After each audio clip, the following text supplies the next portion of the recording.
Of করে দিন দরজাটা।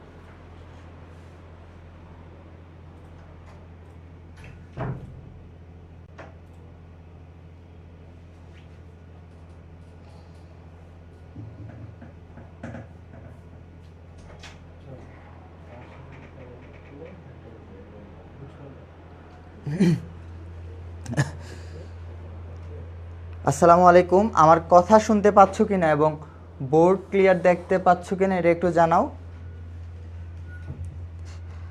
তোমরা হচ্ছে আমার কথা শুনতে পাচ্ছ কিনা এবং বোর্ড ক্লিয়ার দেখতে পাচ্ছ কিনা জানাও।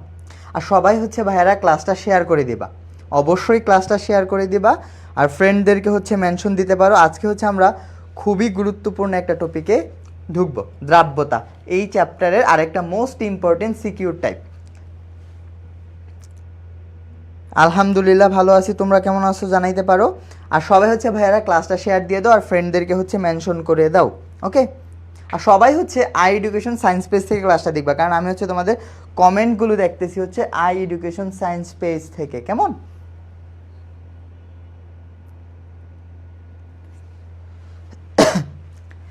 আচ্ছা, তো তোমরা তো পরীক্ষা দিলে একটা, তাই না?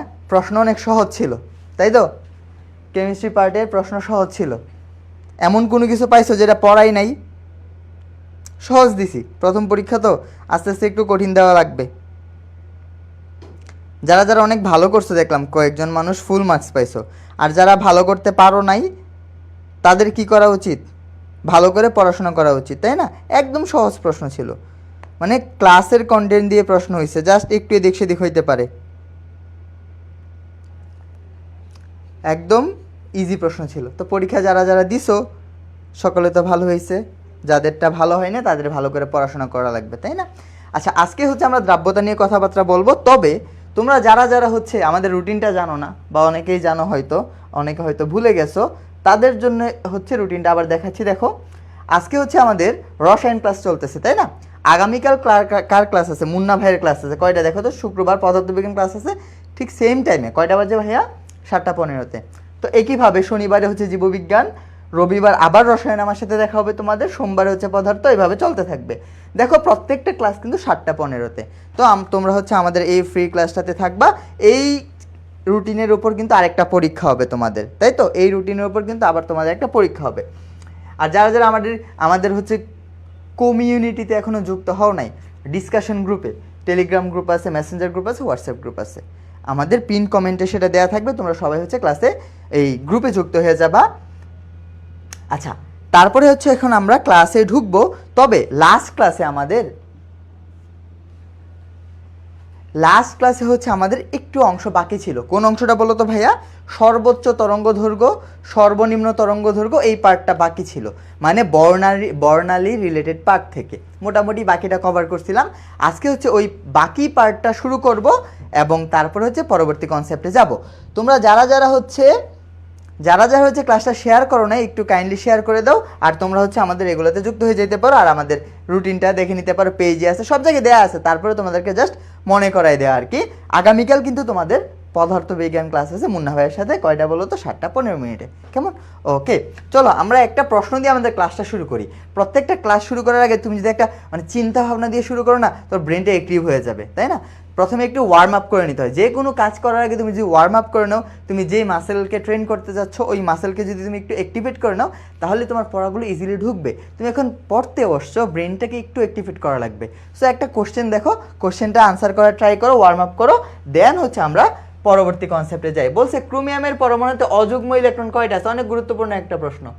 অযুগ্ম ইলেকট্রন সংখ্যা কত? ঢাকা বোর্ডে আসছিল। হ্যাঁ, ক্রোমিয়াম একটা ব্যতিক্রম ধর্মী ইলেকট্রন বিন্যাস, তাই না? একটা ব্যতিক্রম ধর্মী ইলেকট্রন বিন্যাস, এটা তো আমরা জানি। ক্রোমিয়াম কত? তার পারমাণবিক সংখ্যা বলো তো ভাইয়া? ক্রোমিয়াম হচ্ছে 24। তো ইলেকট্রন বিন্যাস করো। আর্গন পর্যন্ত কত? 18। আর্গন পর্যন্ত কয়টা ইলেকট্রন গেল? 18টা ইলেকট্রন। 4s2 আর হচ্ছে 3d4। এই হচ্ছে আমার ক্রোমিয়ামের ইলেকট্রন বিন্যাস। 18, 2, 20 আর 24, তাই না? কিন্তু স্ট্যাবিলিটির জন্য কি হয় বলো তো ভাইয়া? 4s1 হয়ে যায় আর 3d কত হয়ে যায়? 5 হয়ে যায়। 4s1 আর 3d 5 হয়ে যায় স্ট্যাবিলিটির জন্য। দ্যাটস ওয়াই এটা হচ্ছে আমার কি মেইন ইলেকট্রন বিন্যাস, ক্রোমিয়ামের ব্যতিক্রমধর্মী ইলেকট্রন বিন্যাস। এইটুকু তো আশা করি বুঝছি। এখন এখানে যদি আমরা বক্স পদ্ধতি দেখাইতে চাই, এটা হচ্ছে আমার 4s অরবিটাল, এটা হচ্ছে আমার 3D অরবিটাল। ডি এর কয়টা অরবিটাল ভাইয়া? 5টা অরবিটাল, তাই না? একটা,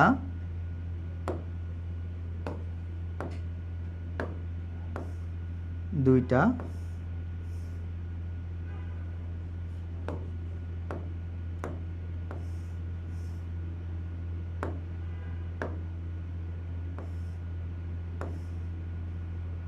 তিন, 4, 5। এটা হচ্ছে আমার 4s, এটা হচ্ছে আমার 3D। তাহলে 4s এ কয়টা আছে? একটা। আর ডিতে কয়টা আছে? 5টা। বুঝতে পারলা? তাহলে দেখো তো ক্রোমিয়ামের টোটাল বিজোড় ইলেকট্রন কয়টা? 6টা। ক্রোমিয়ামের টোটাল বিজোড় ইলেকট্রন কয়টা? 6টা। বুঝতে পারছো? আশা করি বুঝছো। এই প্রশ্ন কিন্তু ঢাকা বোর্ডে আসছিল। ক্রোমিয়ামের বিজোড় ইলেকট্রন কয়টা আছে ভাইয়া? 6টা। তোমরা কি বুঝতে পেরেছো? একটু জানাবেন কষ্ট করে।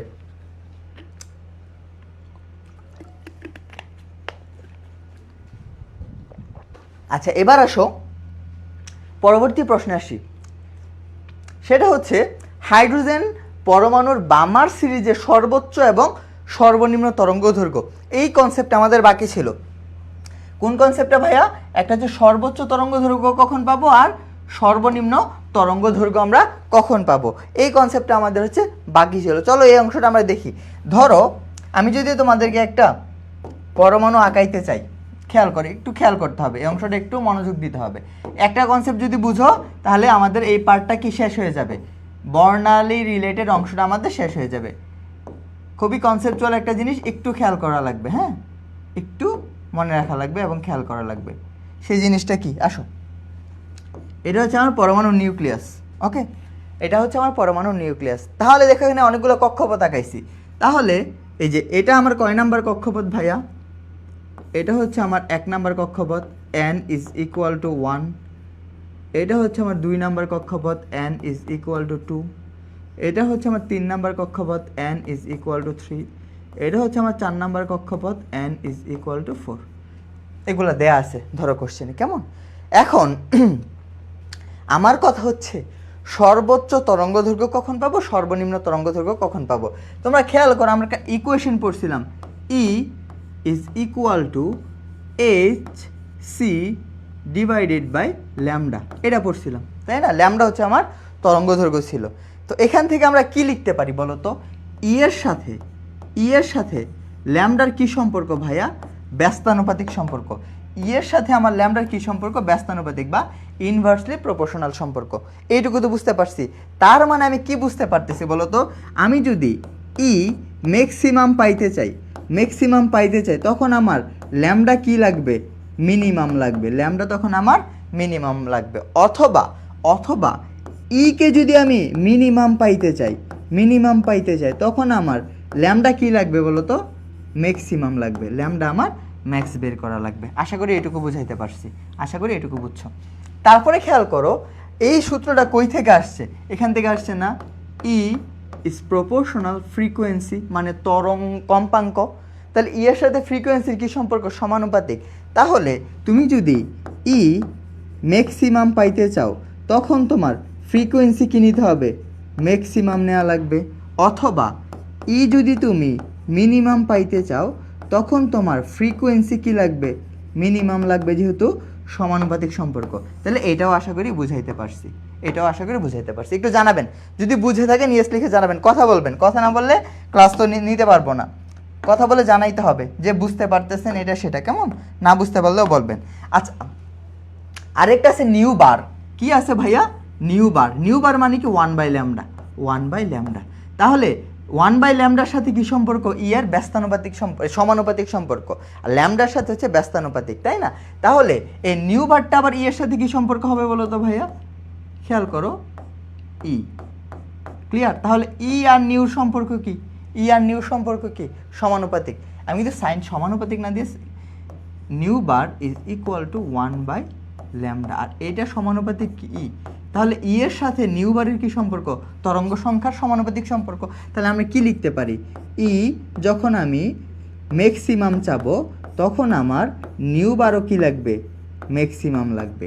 আর ই যখন আমার মিনিমাম চাবো তখন আমার নিউ বারও কি লাগবে? মিনিমাম লাগবে। আশা করি এইটাও বুঝছেন আপনারা। আশা করি এই কনসেপ্টটা বুঝছেন। তাহলে এই কয়েকটা জিনিস যদি মনে রাখতে পারেন, আমাদের ল্যামডা ম্যাক্স, ল্যামডা মিনিমাম এগুলো নিয়ে কোনো ঝামেলা থাকবে না। বুঝাইতে পারলাম? আচ্ছা ঠিক আছে। এখন আর একটা কনসেপ্ট আসো, যদি বলি আমি বামার সিরিজ। আচ্ছা এই প্রশ্নটার মধ্যে আসি, বলছে কি সিরিজ? বামার সিরিজ। বামার নাম বললেই কি মনে রাখবো? বামার আমি পড়াইছি আপনাদেরকে লাস্ট ক্লাসে। যদি বামার বলে দেয়, বামার বলে দিলে তার n1 এর মান ফিক্সড। n1 এর মান কত ভাইয়া? 2। এটা কি ফিক্সড? n1 এর মান 2, এটা হচ্ছে আমার ফিক্সড। যদি বামার বলে দেয় n1 এর মান হচ্ছে ফিক্সড হয়ে যায়, ফিক্সড। এটা কি মনে আছে?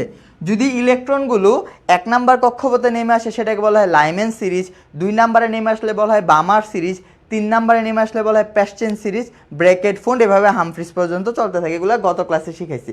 তাহলে দেখো তো আমি কি পেয়ে গেছি? n2 এর মান পেয়ে গেছি, সরি n1 এর মানটা পেয়ে গেছি, মানে ইলেকট্রনটা কোথায় নেমে আসবে।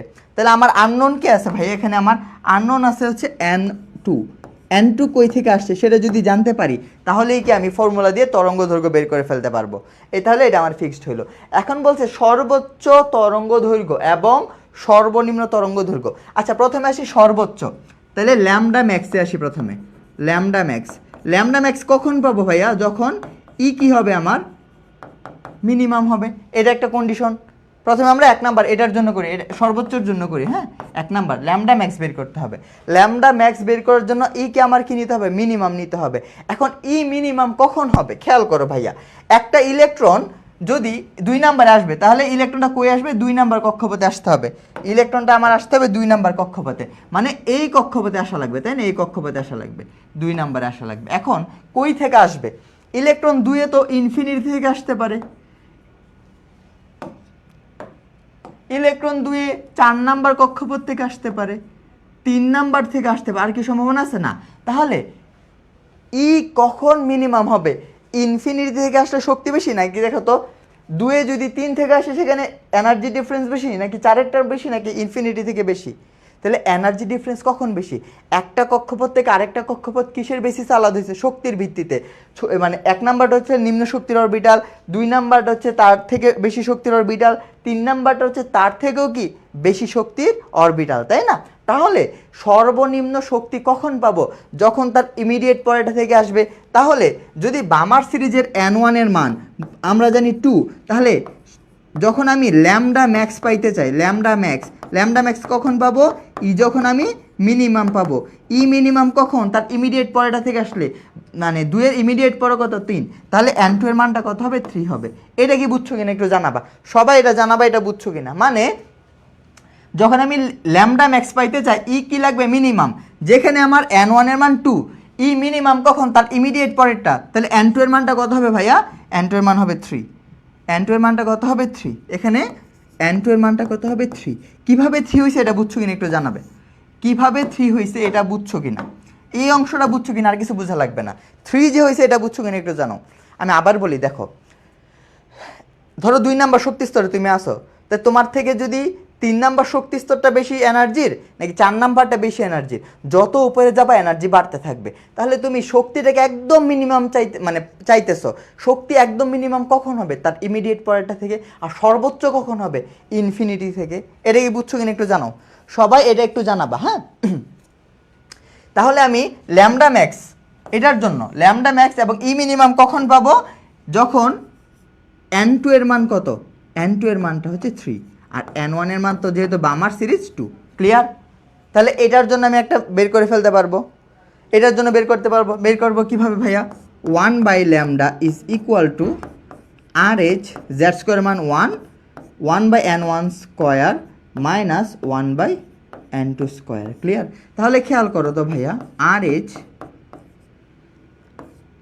n1 এর মান কত? 2, মানে 4 হবে স্কোয়ার করলে, মাইনাস 1/9। বুঝতে পারছো? তাহলে RH লসাগু কত হবে? এলসিএম 36। তাহলে কত হবে? 9 মাইনাস 4। তাহলে আলটিমেটলি থাকতেছে 5 RH ডিভাইডেড বাই 36। এটা কিসের মান ভাই? 1/ল্যামডার মান। আমার তো ল্যামডার মান বের করতে বলছে। তাহলে এটাই কি ল্যামডা ম্যাক্স না? এটাই কি ল্যামডা ম্যাক্স না? Lambda max. এটা এখানে ম্যাক্স লিখি। হ্যাঁ ম্যাক্স কখন পাবো? তাহলে ল্যামডা ম্যাক্সটা কী হবে ভাই? 36 ডিভাইডেড বাই 5 RH। ক্লিয়ার? এখানে সিম্পলিফিকেশন করলে যা আসে সেটা হচ্ছে আমার উত্তর, 5 RH/36। আশা করি বুঝাইতে পারছি। একদম একদম ইজি। একদম ক্লিয়ার আশা করি। তাহলে এটা আমার শেষ, এটা আমার শেষ। এবার আসো 2 নাম্বার। এটা কয় নাম্বারের উত্তর বললাম তো? 1 নাম্বারের উত্তর। এবার 2 নাম্বার, সর্বনিম্ন কখন পাবো?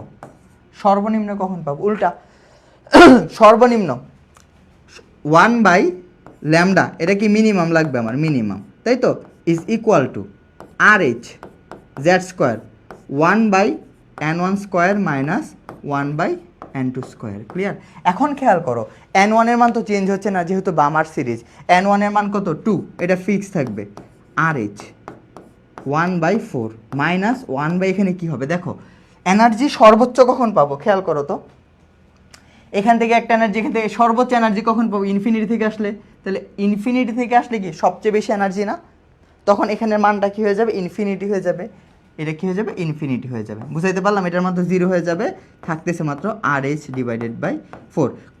1কে যদি তুমি ইনফিনিটি দিয়ে ভাগ করো, আনসার কত হয়ে যাবে? 1 হয়ে যাবে। সরি, পুরোটার আনসার কত হয়ে যাবে? 0 হয়ে যাবে। মানে 1কে তুমি ইনফিনিটি দিয়ে ভাগ করতেছো, 0 হয়ে যাবে। ক্লিয়ার? তাহলে RH/4। তাহলে তোমার কার মান বের করা লাগবে? Lambda minimum.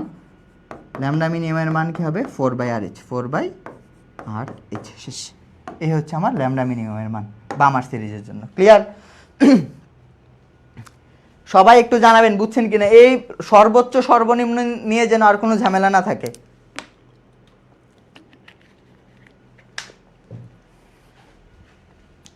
সর্বোচ্চ সর্বনিম্ন নিয়ে যেন আর কোনো ঝামেলা না থাকে, সবাই একটু জানাবেন। সর্বোচ্চ সর্বনিম্ন নিয়ে যেন কোনো ঝামেলা না থাকে, বারবার বলে দিচ্ছি।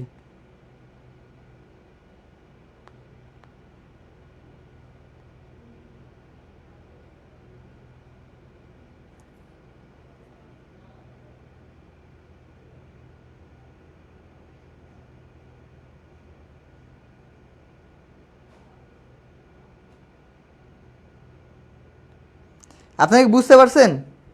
ওকে, ক্লিয়ার একদম? ওকে, ঠিক আছে। পরে আসেন, আচ্ছা এটা তো দেখাইলাম। এবার আসেন এই প্রশ্নটা দেখেন। বলছে, এটা আপনাদের পারা লাগবে দেখা মাত্র। বলছে হাইড্রোজেন পারমাণবিক বর্ণালী বলে দিছে, হাইড্রোজেন বলে দিছে, বামার সিরিজ বলছে, সর্বনিম্ন তরঙ্গ সংখ্যা। এই তরঙ্গ সংখ্যা জানতে চাইছে। কি জানতে চাইছে? তরঙ্গ সংখ্যা, মানে নিউ বার। বুঝলা?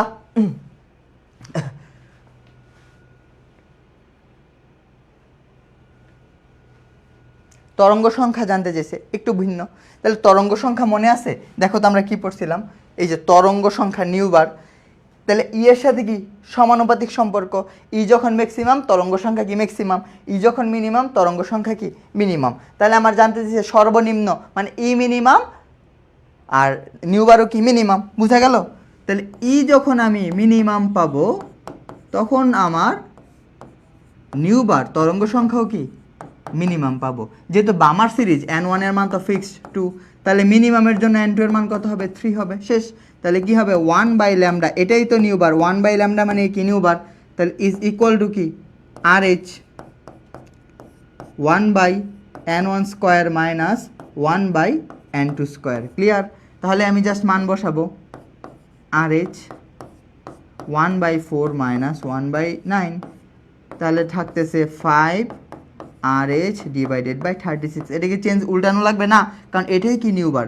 1/λ মানে কি নিউ বার। তাহলে উত্তরটা হবে কি 5RH/36। ক্লিয়ার? উত্তর হবে 5RH/36, এই যে বি। বুঝাইতে পারলাম? একটু জানাবেন কষ্ট করে। আপনারা যদি একটু কমেন্ট করে কষ্ট না করতে পারেন, তাহলে তো ক্লাস নিতে কষ্ট হয় আমার। বুঝছেন? এগুলো কিন্তু একদম বাচ্চা কাচ্চা জিনিস, সব পড়ানো হয়ে গেছে। সর্বোচ্চ সর্বনিম্ন এগুলো নিয়ে আর যদি কোনো ঝামেলা হয়, একদম দাঁত খুলে ফেলাই দিতে হবে। আর একটা কনসেপ্ট বাকি আছে, সেটা হচ্ছে সিরিজের লাইন নাম্বার। কি বললাম? সিরিজের লাইন নাম্বার।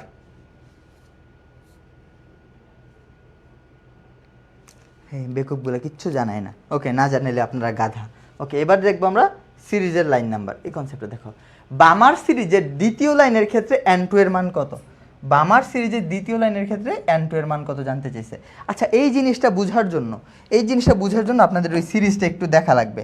আমি আবার একটু দেখাচ্ছি আপনাদেরকে, একটু খেয়াল করবেন। হ্যাঁ, একটু কষ্ট করে জিনিসটা খেয়াল করবেন।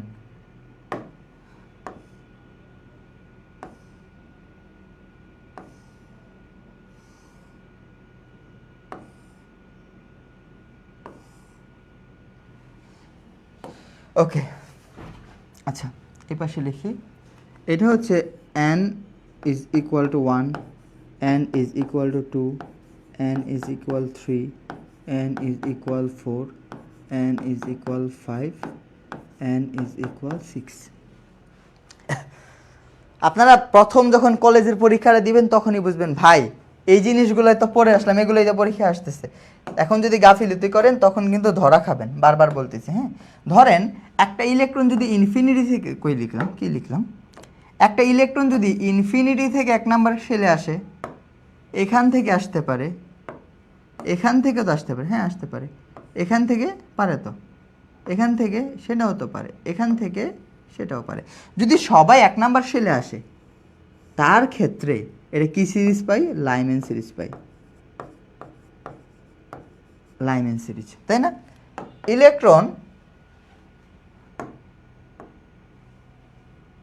এখান থেকে আসতে পারতো না, ইনফিনিটি থেকে 2 নাম্বার আসতে পারতো না? পারতো তো, সমস্যা কি? এখান থেকে পারতো, এখান থেকে পারতো, এখান থেকেও তো পারতো, হ্যাঁ পারতো। যদি সবাই 2 নাম্বারে আসে, যে সিরিজটা পাই তার নাম কি হয়? বামার সিরিজ। বামারটাই কি ছিল? দৃশ্যমান ছিল, বামার সিরিজ, তাই না? বামার সিরিজ ছিল। ওকে, আচ্ছা যদি 3 নাম্বারে আসে তখন কি পাই?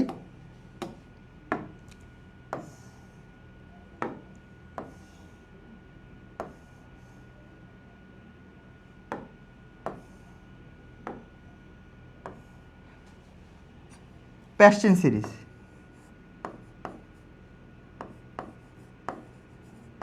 এভাবে চলতে থাকবে, লাইম্যান, বামার, প্যাস্টেন, ব্র্যাকেট ফুন্ড, এভাবে চলতে থাকবে, তাই না? এখন সিরিজের তম লাইন কি বলতো? আমি যদি বলি বামার সিরিজের 2 নাম্বার লাইন কোনটা, বা আমি লাইম্যান দিয়ে বলি, লাইম্যানের 1 নাম্বার লাইন কোনটা? খেয়াল করো, আমার কোশ্চেন হচ্ছে লাইম্যান সিরিজের 1 নাম্বার লাইন কোনটা? এই যে এটা হচ্ছে 1 নাম্বার লাইন, এটা হচ্ছে 2 নাম্বার, এটা হচ্ছে 3 নাম্বার, এটা হচ্ছে 4 নাম্বার, এটা হচ্ছে 5 নাম্বার, এটা হচ্ছে 6, এটা হচ্ছে ইনফিনিটি, এটা কি ইনফিনিটি। এভাবে চলতে থাকবে, তাই না? 7, 8, 10 এভাবে চলতে থাকবে। আচ্ছা বামারের 1 নাম্বার কোনটা? এটা 2, 3, 4, এটা ইনফিনিটি, 6, 7 এগুলো তো আছে। প্যাস্টেনের 1 নাম্বার কোনটা? এটা 2, 3, এটা কি ইনফিনিটি। এখন আমার কথা হচ্ছে বামার সিরিজ, আমি যদি লাইম্যান বলি, লাইম্যান সিরিজের 3 নাম্বার লাইনের জন্য n2 এর মান কত? কি বললাম কোশ্চেনটা দেখো, একটু খেয়াল করো। লাইম্যানের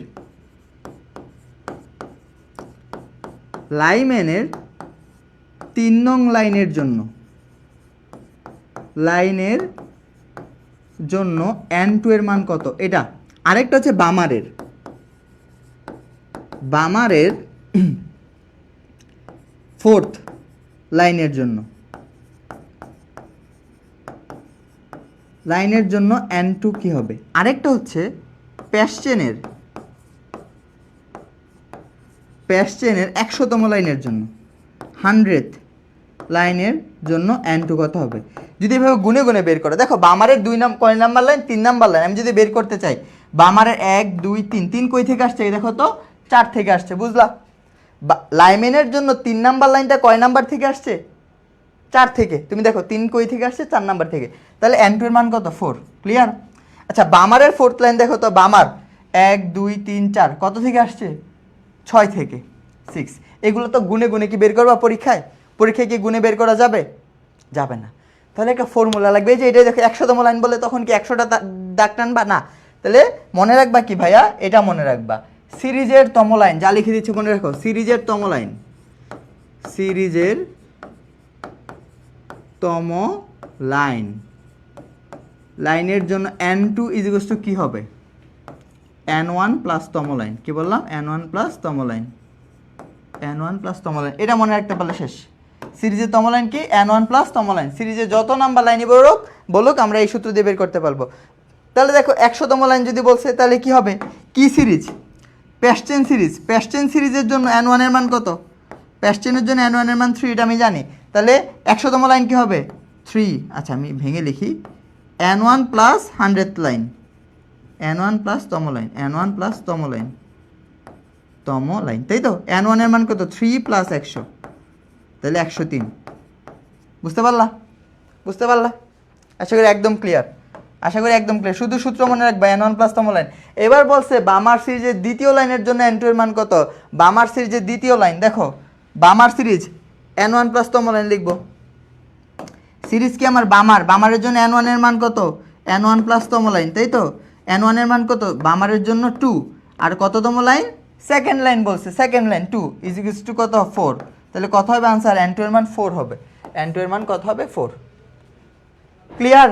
জানাবেন, একটু জানাবেন এটা বুঝছেন কিনা, যে কোনো সিরিজের তমলাইন বের করতে পারবেন কিনা একটু জানাবেন।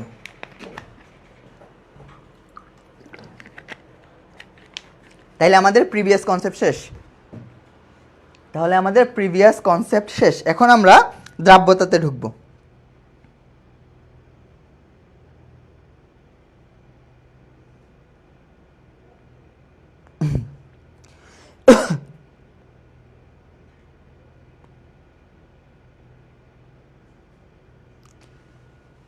কি আপনারা কি আসেন ক্লাসে? ওকে, তাহলে আমাদের এই কনসেপ্ট শেষ। এখন আমরা ম্যাথ তো করে ফেলছি। আচ্ছা, একটা প্রশ্ন দেখিয়ে দেখো। লাল রশ্মির তরঙ্গ দৈর্ঘ্য দেয়া আছে, দেখো একটা ম্যাথমেটিক্যাল পার্ট। ল্যামডার মান দেয়া আছে কত? 700 ন্যানোমিটার। এটা SW থাকবে। হ্যাঁ, তরঙ্গ সংখ্যা নিউবার কত বের করতে বলছে? নিউবার কত? ইউনিট কিন্তু মিটারে দেওয়া, ইউনিটগুলো কিন্তু মিটারে দেওয়া। প্রথমে ন্যানোমিটারকে মিটারে কনভার্ট করবা, তারপর হচ্ছে তুমি আনসারটা বের করবা। ক্লিয়ার? ক্লিয়ার? এটা SW। এটা খাতা জমা দিতে হবে, মানে লিখে। এখন আমরা মোস্ট ইম্পর্ট্যান্ট একটা টপিকে যাব, সলিউবিলিটি বা দ্রাব্যতা। ওকে, আচ্ছা, দ্রাব্যতা যেহেতু একটা কথা আসছে, দ্রাব্যতা আপনারা কি আসেন ক্লাসে? যারা যারা নাই ভাবতেছেন পরে করবেন, করা হবে না, পরীক্ষায় নাম্বার কম পাবেন। ক্লাস লাইভে করবেন, যা পড়াবো সেদিন পড়ে ফেলবেন, পরীক্ষা দেখবেন অনেক ভালো হবে। আচ্ছা ঠিক আছে, দ্রাব্যতা পড়বো তাই না? দ্রাব্যতা কথাটা শুনে তোমার কি মনে হচ্ছে? আচ্ছা, দ্রাব্যতা তো অনেক পরে, যাচ্ছি আস্তে, একটু ধীরে যাই। হ্যাঁ, কই থেকে আসতে পারে? দ্রবণ থেকে। দ্রাব্যতার সাথে দ্রবণের কিছু একটা থাকতে পারে। আচ্ছা বুঝলাম, দ্রবণ থাকবে। আচ্ছা, দ্রবণ কই থেকে আসছে? নিশ্চয়ই কোনো কিছুর মিক্সচার হয়েছে, এখানে কোনো কিছু কম্বাইন করা হয়েছে, তাই না? তাহলে প্রথমে আমরা মিশ্রণ নিয়ে একটু কথাবার্তা বলি। কী নিয়ে ভাইয়া? মিশ্রণ। আচ্ছা, মিশ্রণ কি জানো? মিশ্রণ জিনিসটা কি? যে কোনো কিছু তুমি ধরো একটা পাত্রের মধ্যে বালি, চিনি, সিমেন্ট যা আছে সব কিছু একসাথে দিয়ে যদি ঝাঁকাও, এটাই মিশ্রণ। মানে অনেকগুলো জিনিস, দুই বা ততোধিক জিনিস একসাথে সহ অবস্থান করে কি বলা হয়? মিশ্রণ বলা হয়। আচ্ছা, এখন ধরো তোমাদের জন্য আমি যদি একটা মিশ্রণ বানাইতে চাই, ধরো এখানে আমি পানি নিলাম। কি নিলাম? পানি, সম পরিমাণ পানি নিলাম। ওকে, এটার মধ্যে আমি কি নিলাম? একদম সমান সমান কি নিলাম? পানি নিলাম। সেম সেম পানি নিলাম। আচ্ছা, নিলাম পানি। ওকে, এটাও ওয়াটার, এটাও আমার কি ওয়াটার। ওকে, নিলাম। এখন আমি এটার মধ্যে কি দিচ্ছি? 2 গ্রাম বালি দিচ্ছি, বালি। ওকে, তারপর চামচ দিয়ে নাড়াচ্ছি। ওকে, এটার মধ্যে আমি কি দিচ্ছি? এটার মধ্যে আমি সেম 2 গ্রাম চিনি দিচ্ছি, গ্লুকোজ বা চিনি দিচ্ছি। এটার মধ্যে চামচ দিয়ে আমি নাড়াচ্ছি। ক্লিয়ার? এখন আমার কথা হচ্ছে, মিশানোর পর তুমি যদি এই পাত্রের 1 নাম্বার পাত্রের এই পোর্শন থেকে একটু পানি ওঠাও আর একদম নিচের পোর্শন থেকে একটু পানি ওঠাও, তাহলে এখান থেকে তুমি কি মেজার করবা বলো তো?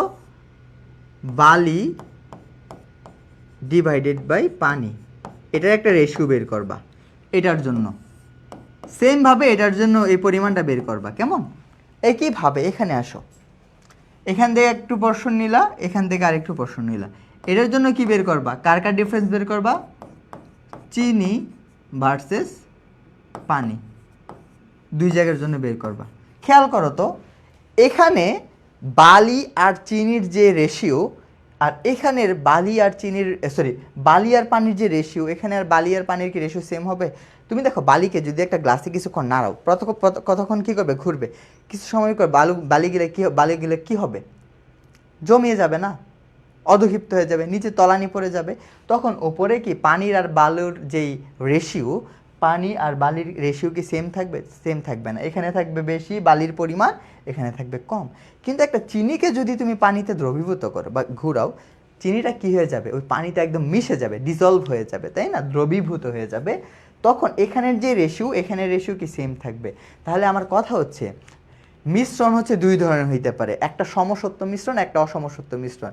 তুমি একটা মিশ্রণে যে কোনো অংশ থেকে যদি এরকম প্রপোর্শনগুলো কি পাও, সেম না পাও, সেটাকে বলা হয় কি অসমসত্ব মিশ্রণ, অসমসত্ব মিশ্রণ।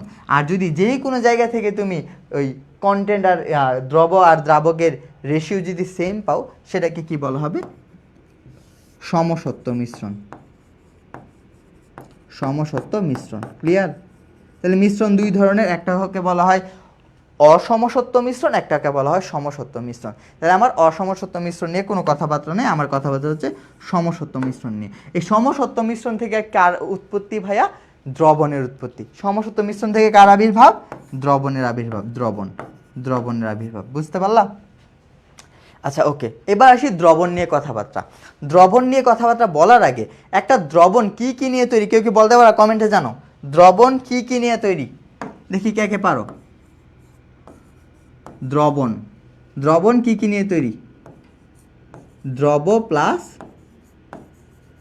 দ্রাবক, তাই না? দ্রব প্লাস দ্রাবক, এটা নিয়ে একটা দ্রবণ তৈরি। এখন সবার মধ্যে একটা ভুল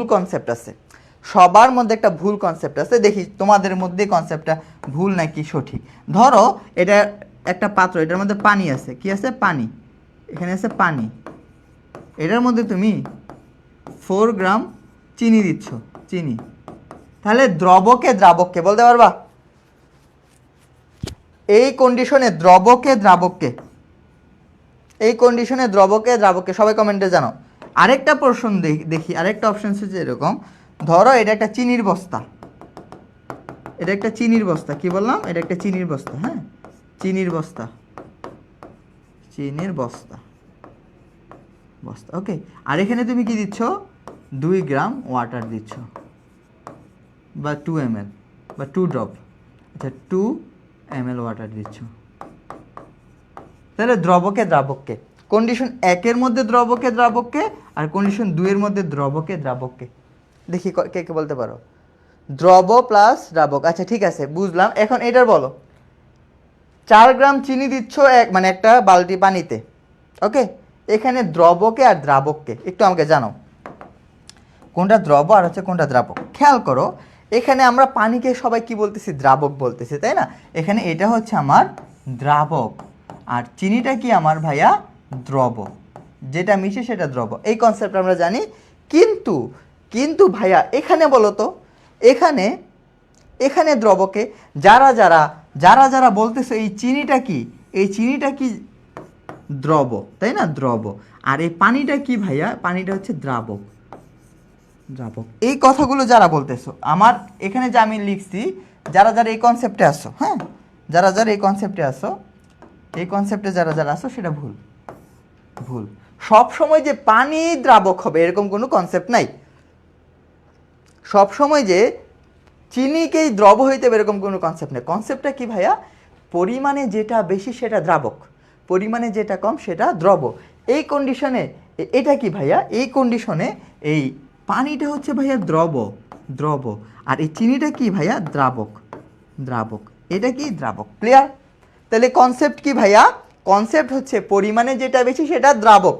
কি বললাম? পরিমাণে যেটা বেশি, ভালো করে মনে রাখো, পরিমাণে বেশি যেটা সেটাই কি আমার? সেটাই হচ্ছে আমার দ্রাবক। এক কথায় শেষ, আর কোনো কনসেপ্ট নাই। পরিমাণে যেটা বেশি সেটাই দ্রাবক। হ্যাঁ, যারা দ্রাবক পানি বলছো তারা 1 বালতি পানি খেয়ে ফেলো, বুঝছো?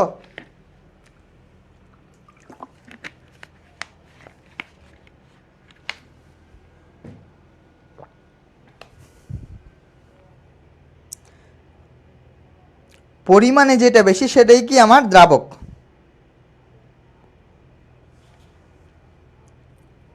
এই তোমাদের কনফিউশন ক্লিয়ার হয়েছে? এটা নিয়ে কোনো কনফিউশন থাকা যাবে না। এবার সামনে আসো। দ্রবণ আমার 3 ধরনের হইতে পারে। কয় ধরনের? 3 ধরনের। কি কি হইতে পারে সেটা চলো আমরা দেখা ট্রাই করি।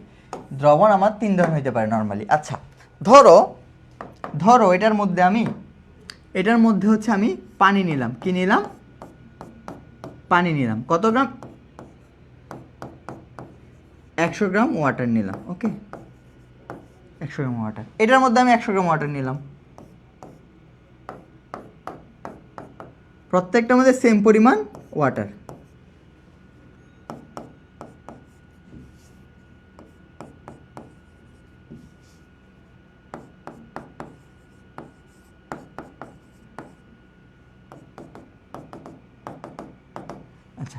প্রত্যেকটার মধ্যে আমি সেম পরিমাণ 100 গ্রাম কি নিলাম, ওয়াটার নিলাম,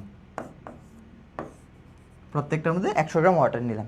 ওকে, এখন আমার কথা হচ্ছে ধরো প্রত্যেকটার পানির পরিমাণ কি সেম। আচ্ছা আমি 100 গ্রাম ডিফাইন না করি, শুধু পানি যে নিছি ওইটাই বলি। কি নিলাম, পানি নিলাম, প্রত্যেকটার মধ্যে সেম পরিমাণ পানি, সম পরিমাণ পানি নিলাম, কথা বুঝো, সম পরিমাণ পানি। ওকে, আচ্ছা সম পরিমাণ পানি নেওয়ার ফলে দেখা যাচ্ছে এই জিনিসটা প্রত্যেকটা পাত্র কি আমার ধরো 10 গ্রাম, কয় গ্রাম, 10 গ্রাম চিনিকে দ্রবীভূত করতে পারে, 10 গ্রাম চিনিকে দ্রবীভূত করতে পারে। তাহলে প্রত্যেকটার ক্যাপাসিটি কত ভাই, 10 গ্রাম। তাহলে প্রত্যেকটার ক্যাপাসিটি কত, 10 গ্রাম, 10 গ্রাম। বুঝাতে পারলাম? প্রত্যেকটার ক্যাপাসিটি কত ভাই, 10 গ্রাম। আমি কি বলছি কথাটা আরেকবার বুঝো। এখানে প্রত্যেকটা পাত্রের মধ্যে আমি সমপরিমাণ পানি নিলাম এবং টেম্পারেচারটাও সেম। এখানে প্রত্যেকটার ক্যাপাসিটি কত, 10 গ্রাম। তাহলে আমি যদি তাকে কত গ্রাম চিনি দিই, ধরো আমি তাকে 5 গ্রাম চিনি দিলাম, 5 গ্রাম চিনি তাকে দিলাম, তাহলে তার ক্যাপাসিটি কত, 10 গ্রাম, দিছি কত, 5 গ্রাম, তাহলে কম দিছি না। তাহলে এই কন্ডিশন যদি হয়, ক্যাপাসিটি যদি বেশি হয়, কন্টেন্ট থেকে যতটুকু দিলাম, কন্টেন্ট থেকে যদি ক্যাপাসিটি বেশি হয়, এই ধরনের যে দ্রবণ, এটাকে কি বলা হয়, অসম্পৃক্ত অথবা আনস্যাচুরেটেড।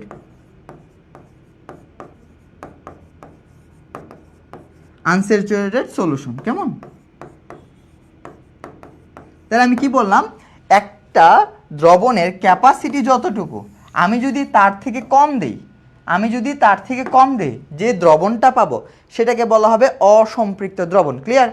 একইভাবে এটারও ক্যাপাসিটি কত, 10, তো এখানে আমি 10ই দিলাম, এটার ক্যাপাসিটি 10, এখানে আমি 10 গ্রামই দিলাম। তাহলে এখানে কি হলো ভাইয়া, content is equal two capacity হয়ে গেল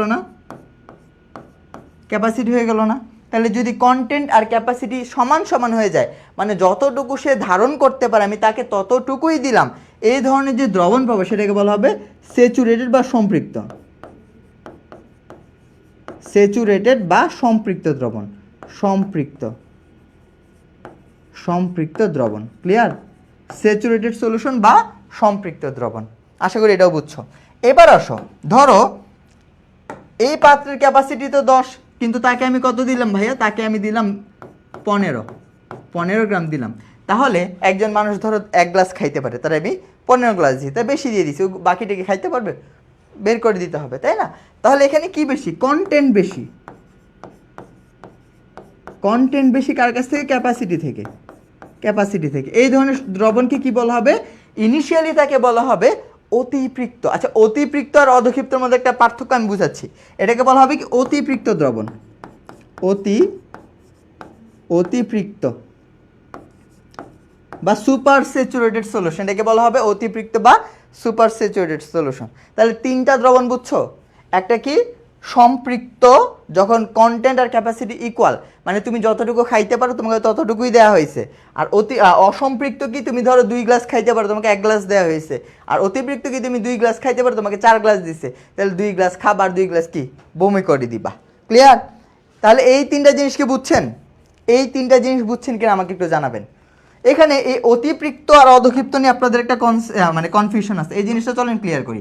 অতিপৃক্ত আর হচ্ছে অধক্ষিপ্ত জিনিস কোনটা, সবাই বলতে হবে এই জিনিসটা।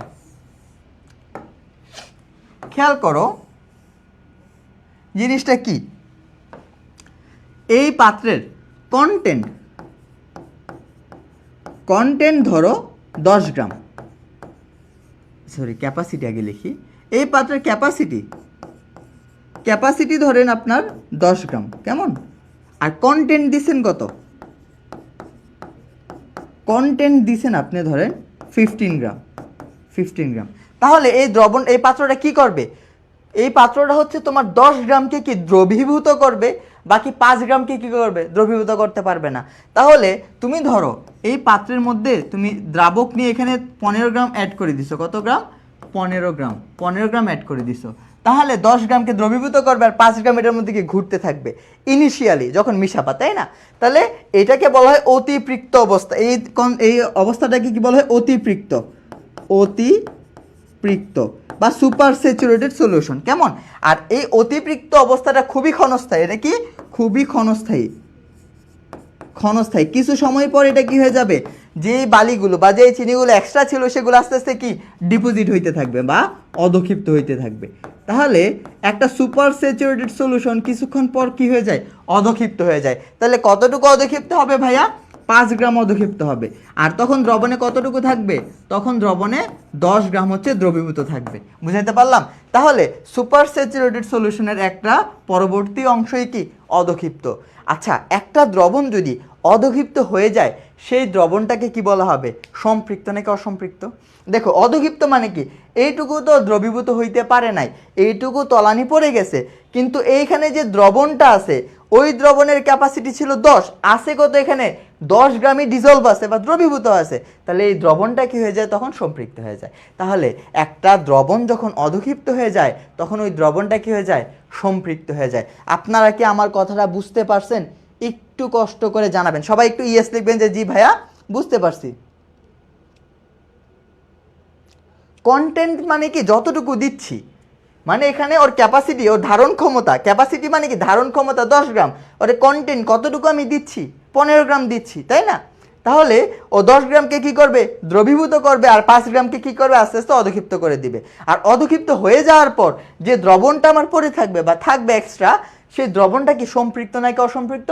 সম্পৃক্ত। কারণ কি? 15 গ্রাম দিছিলাম, 5 গ্রামকে অধক্ষিপ্ত করে ফেলছে, সেটাকে তো আর ডিসলভ করতে পারতেছে না। ওই দ্রবণে কতটুকু আছে? 10 গ্রামই আছে, তাই না? তাহলে দ্রবণটা কি হয়ে যাবে? সম্পৃক্ত। কনসেপ্টটা ক্লিয়ার কিনা? এগুলো কিন্তু ঝামেলা রাখা যাবে না, এইগুলো একদম বেসিক কনসেপ্ট, এগুলো ক্লিয়ার রাখা লাগবে। তাহলে আশা করি বুঝাইতে পারলাম একটা দ্রবণ কখন সম্পৃক্ত হবে, কখন অসম্পৃক্ত হবে, কখন অধক্ষিপ্ত হবে এবং কখন অতিপৃক্ত হবে। ক্লিয়ার? 4টা কনসেপ্ট: অসম্পৃক্ত, সম্পৃক্ত, অতিপৃক্ত, অধক্ষিপ্ত। তাহলে অতিপৃক্ত কি? খুবই ক্ষণস্থায়ী একটা অবস্থা, এটার পরবর্তী ফেজটাই কি হয়ে যায়? সম্পৃক্ত হয়ে যায়। একদম ক্লিয়ার। আপনারা যদি না জানান তাহলে তো আমি বুঝতে পারি না যে আপনারা বুঝতে পারতেছেন কি কি না। আচ্ছা, এই যে আমার সম্পৃক্ত দ্রবণ কি আসলো? সম্পৃক্ত দ্রবণ, তাই না? এই সম্পৃক্ত দ্রবণ থেকে কার উৎপত্তি? দ্রাব্যতা। এই সম্পৃক্ত দ্রবণ থেকে আমার দ্রাব্যতার আবির্ভাব। দ্রাব্যতা, এইটা এখন আমরা পড়বো। হ্যাঁ, দ্রাব্যতা। আমি কি বুঝাইতে পারছি? দ্রাব্যতা কই থেকে আসছে? মিশ্রণ থেকে আসছে দ্রবণ, দ্রবণের 3টা পার্ট, 3টা পার্টের এই দ্রবণের পার্ট থেকে আসছে দ্রাব্যতা, সম্পৃক্ত দ্রবণ থেকে। তাহলে আপনার যে প্রশ্নে যদি প্রশ্ন থাকে দ্রাব্যতা, আপনার মাথায় একটা কনসেপ্টই ঘুরবে, সেই দ্রবণটা কি? স্যাচুরেটেড সলিউশন বা সম্পৃক্ত দ্রবণ। যতটুকু সে গ্রহণ করার কথা সে ততটুকুই গ্রহণ করবে, ম্যাক্সিমাম ততটুকুই গ্রহণ করবে, তার কমও না বেশিও না। বুঝতে পারলাম? তাহলে এখন আমরা দ্রাব্যতাতে ঢুকবো। আশা করি এতক্ষণ যা যা বললাম আপনি সেই জিনিসটা একটু হইলেও কি কনজিউম করতে পারছেন। একটু কষ্ট করে ভাইয়ারা আমাকে জানান যে আপনারা কি এই অংশটা বুঝতে পেরেছেন কিনা।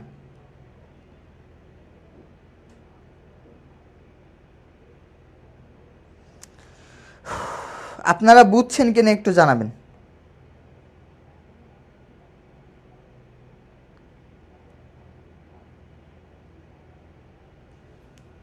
ওকে, ইয়েস, সব ক্লিয়ার, ঠিক আছে। এখন আমরা তাহলে দ্রাব্যতাতে ঢুকতে পারি। আচ্ছা, এই যে দ্রাব্যতা, আমাদের দ্রাব্যতার ডেফিনেশনটা দিয়ে আমরা অনেক কিছু শিখবো। হ্যাঁ, প্রথমে এই দ্রাব্যতা কথাটা যখনই আমি পেয়ে গেছি, এটা দিয়ে আমি কি বুঝবো ভাইয়া? এটা ধরেন একটা বিকার থাকলো, যখনই দ্রাব্যতা কথাটা শুনছি আমার মাথায় একটা কনসেপ্ট চলে আসছে, দ্রবণটা কি? সম্পৃক্ত দ্রবণ। তাহলে দ্রাব্যতা মানেই কি? সম্পৃক্ত দ্রবণ। সম্পৃক্ত, সম্পৃক্ত দ্রবণটা কি আমার? সম্পৃক্ত। এইটুকু আমি বুঝে গেছি, এইটুকু আমি বুঝে গেছি। ক্লিয়ার?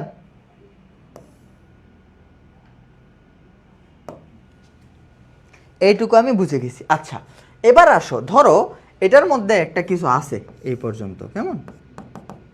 একটা দ্রবণ আছে, দ্রবণটা কি? সম্পৃক্ত। দ্রবণটা কি? সম্পৃক্ত। আচ্ছা, আমি যদি দেখো এই দ্রাব্যতার ডেফিনেশনে কি বলছে? কোনো নির্দিষ্ট তাপমাত্রা, তাহলে তাপমাত্রা কি হওয়া যাবে না? চেঞ্জ হওয়া যাবে না। কি বললাম? তাপমাত্রাটা কি হওয়া যাবে না ভাইয়া? চেঞ্জ হওয়া যাবে না, বুঝতে পারলাম?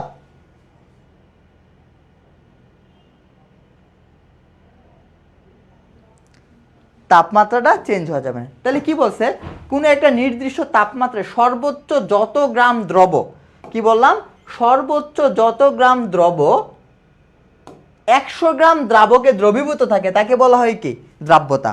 মানে সর্বোচ্চ তুমি ম্যাক্সিমাম যতটুকু দ্রব 100 গ্রামের মধ্যে দ্রবীভূত থাকে সেটাকে দ্রাব্যতা বলা হয়। অবশ্যই দ্রবণটা কি হওয়া লাগবে, সম্পৃক্ত হওয়া লাগবে। ধরো এটা একটা সম্পৃক্ত দ্রবণ, তাহলে এই দ্রবণের ভর, আমি যদি দ্রবণকে এম ধরি, কি ধরলাম, এম ধরলাম, বড় হাতের এম, কেমন? আর এটার মধ্যে যে দ্রবটুকু দিছি, এটার মধ্যে আমি যে দ্রবটাকে দিছি, দ্রব সেটাকে আমি কি ধরলাম, ছোট এম ধরলাম। ক্লিয়ার? তাহলে আমি কি এখান থেকে দ্রাবকের পরিমাণ বের করতে পারি না? আমরা কি জানি ভাই, দ্রবণ মানে কি, দ্রব প্লাস দ্রাবক। তাহলে আমি এখান থেকে দ্রাবকের পরিমাণ যদি বের করি, দ্রাবক কি হবে ভাইয়া, দ্রবণ মাইনাস দ্রবণের পরিমাণ কত ধরছিলাম, এম, আর দ্রবর পরিমাণ কত ধরছিলাম, ছোট এম। তাহলে দ্রাবকের পরিমাণ কত পাইছি, এম মাইনাস এম। এইটুকু কথা কি বুঝছো? এইটুকু কথা কি বুঝছো কিনা আমাকে বলো। আশা করি এইটুকু বুঝাইতে পারছি। আচ্ছা, এবার দেখো কি বলছে, একটা নির্দিষ্ট তাপমাত্রায় যত গ্রাম দ্রব 100 গ্রাম দ্রাবকে দ্রবীভূত থাকে এটাকে কি বলা হয়, দ্রাব্যতা। 100 গ্রাম নিয়ে কথা বলতে হবে। কত গ্রাম নিয়ে, এই যে 100 গ্রামের মধ্যে কতটুকু দ্রবীভূত থাকে সেটাকে কি বলা হয়, দ্রাব্যতা বলা হবে। তাহলে এটা যদি একটা সম্পৃক্ত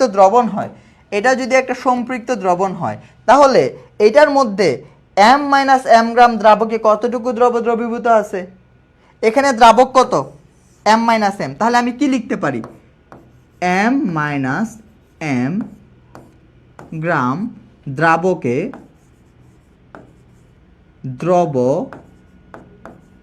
দ্রবীভূত আছে কতটুকু ভাইয়া, এম গ্রাম। দেখো তো দ্রবগত ধরছিলাম এম গ্রাম। তাহলে আমার দ্রাব্যতা যদি বের করতে চাই সম্পৃক্ত দ্রবণের জন্য কত লাগবে, 100 গ্রামের মধ্যে কতটুকু আছে সেটা বের করা লাগবে। তাহলে এখান থেকে আমি 1 গ্রামের জন্য বের করব।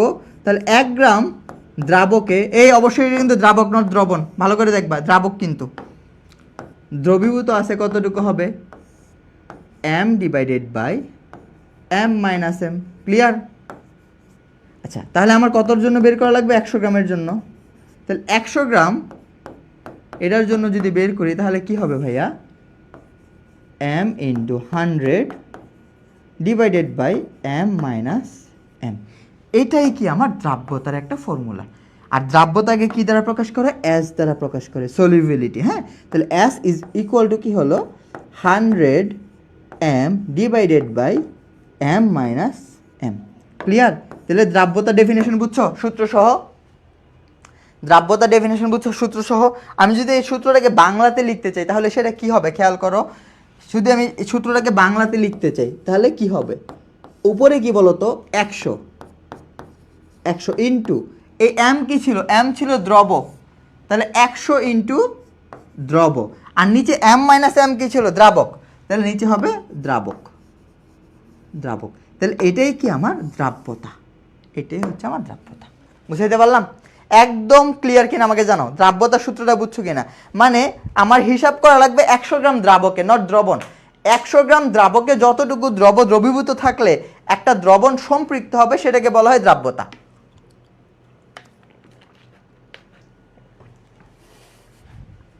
কথাটা শুনে আমি আবার কি বলি, 100 গ্রাম দ্রাবকে যত গ্রাম দ্রবীভূত থাকলে ওই দ্রবণটা সম্পৃক্ত হয় সেটাকে কি বলা হয়, দ্রাব্যতা। অথবা একটা দ্রবণকে সম্পৃক্ত করতে 100 গ্রাম দ্রাবকে যত গ্রাম দ্রব দিতে হয়। ক্লিয়ার? আপনারা একদম ক্লিয়ার কিনা জানাবেন, একদম ক্লিয়ার কিনা, কোনো ঝামেলা যেন না থাকে এখানে। বুঝাতে পারছি কি, ঝামেলা থাকা যাবে না। আচ্ছা, আমরা দ্রাব্যতাকে বিভিন্ন ইউনিটে প্রকাশ করতে পারি। এখানে দেয়া আছে, আমি যদি আপনার স্লাইডে দেখাই জিনিসটা, দ্রাব্যতা প্রকাশের 3টা ইউনিট আছে। হ্যাঁ, 3টা ইউনিট আছে দ্রাব্যতা প্রকাশের জন্য, আমাদের 3টা ইউনিট আছে। একটা হচ্ছে গ্রাম পার 100 গ্রাম। এখন যেটা পড়ছি গ্রাম পার 100 গ্রাম বা এককবিহীন দ্রাব্যতা। কি বলছিলাম? 100 গ্রাম দ্রাবকে লিখে দিচ্ছি কোনো একটি দ্রবণকে সম্পৃক্ত করতে 100 গ্রাম দ্রাবকে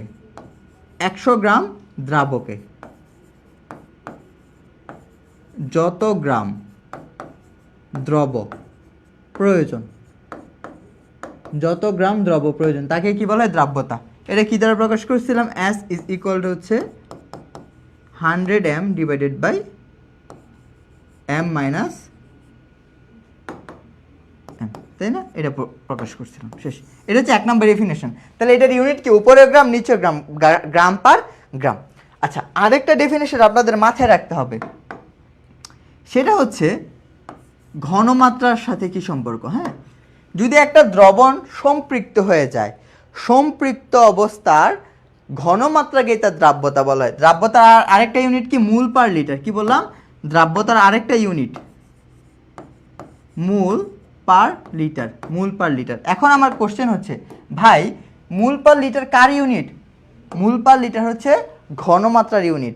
যেহেতু মোল পার লিটার হচ্ছে আমার ঘনমাত্রার ইউনিট এবং কি সেটা দ্রাব্যতার ইউনিট, তাহলে আমি কি বলতে পারি? একটা দ্রবণ যদি সম্পৃক্ত হয়ে যায়, সম্পৃক্ত অবস্থায় ওই দ্রবণের ঘনমাত্রাকেই তার দ্রাব্যতা বলা যায়। তাহলে কি বলতে পারি?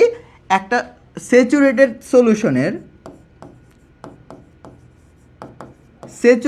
সলিউশনের যদি একটা দ্রবণ সম্পৃক্ত হয়ে যায়, ওই স্যাচুরেটেড সলিউশনের ঘনমাত্রাকেই আমরা কি বলতে পারি? তার দ্রাব্যতা বলতে পারি। ওই স্যাচুরেটেড সলিউশনের ঘনমাত্রাকে আমরা কি বলতে পারি? দ্রাব্যতা বলতে পারি। তাহলে ধরো আমি তোমাকে একটা পাত্র দিলাম, বললাম এই পাত্রের মধ্যে কি আছে? XP লবণ আছে, যার ঘনমাত্রা হচ্ছে 0.5 মোলার। দ্রবণটাকে সম্পৃক্ত। তাহলে এই দ্রবণের দ্রাব্যতা কত হবে? যেহেতু এটা একটা সম্পৃক্ত দ্রবণ, ওই সম্পৃক্ত দ্রবণের ঘনমাত্রাটাই কি তার দ্রাব্যতা হবে। তাহলে এটার দ্রাব্যতাটা কত হবে ভাইয়া? 0.5ই হবে। বুঝতে পারলা? আচ্ছা, এই ঘনমাত্রার আরেকটা ইউনিট আছে, লাস্ট ইউনিট, সেটাকে বলা হয় গ্রাম পার লিটার ইউনিট। কি বললাম? গ্রাম পার লিটার। তাহলে মোল পার লিটার থেকে আমরা গ্রাম পার লিটার নিতে পারি না, আণবিক ভর দ্বারা গুণ করে। তাহলে গ্রাম পার লিটার কি আরেকটা ইউনিট, এটাও কি দ্রাব্যতার একটা একক। তাহলে কি বলতে পারি? একটা দ্রবণকে সম্পৃক্ত করতে 1 লিটার দ্রবণে যত গ্রাম দ্রাবক প্রয়োজন, কি বললাম? দ্রব প্রয়োজন। 1 লিটার দ্রবণে যত গ্রাম দ্রব, বুঝাইতে পারলাম? একটা দ্রবণকে কি করতে হবে? সম্পৃক্ত করতে 1 লিটার দ্রবণে যত গ্রাম দ্রব দিতে হবে, সেটাই তার দ্রাব্যতা। তাহলে এটা কি দেখছো? একটা দ্রবণকে সম্পৃক্ত করতে হবে, ওই সম্পৃক্ত করতে গেলে 1 লিটার দ্রবণে, কি বললাম? 1 লিটার দ্রবণে, এগুলো কিন্তু দ্রবণ নট দ্রাবক, দ্রবণে যত গ্রাম, যত মোল, এখানে কি যত মূল দ্রব দিতে হবে, যেহেতু এটা মোল পার লিটার ইউনিটে যত মূল দ্রব দিতে হবে, সেটাই তার দ্রাব্যতা। তারপরে আসো, এইটা কি? দ্রবণকে সম্পৃক্ত করতে 100 গ্রাম দ্রাবকে একটা শুধু দ্রাবক নিয়ে কথা বলছে, খেয়াল করছো? দুইটা কিন্তু দ্রবণ নিয়ে কথা বলছে, আর এটা শুধু কারে নিয়ে কথা বলছে? দ্রাবক নিয়ে কথা বলছে। 100 গ্রাম দ্রাবকে যতগুলো দেওয়া লাগবে, শেষ। আশা করি 3টা ইউনিট বুঝছো। আমি আবার যদি রিকল করি জিনিসটা, দেখো দ্রাব্যতা তো আমরা শিখছি, এখানে এটাই বলা, দেখো গ্রাম পার 100 গ্রাম, গ্রাম পার লিটার, মোল পার লিটার। তাহলে 3টা ইউনিট। আর সম্পৃক্ত অবস্থার ঘনমাত্রাকে কি বলা হয়? দ্রাব্যতা বলা হয়। আশা করি বুঝছো। তোমরা বুঝতে পারছো কিনা একটু জানাবা। আমরা একটা ম্যাথে যাব, ম্যাথ করলে জিনিসটা আরও ক্লিয়ার হবা। তোমরা জিনিসটা বুঝতে পারছো কিনা জানো, আমাকে একটু কষ্ট করে জানো যে জিনিসগুলো বুঝছো কিনা। আমাকে একটু জানাও।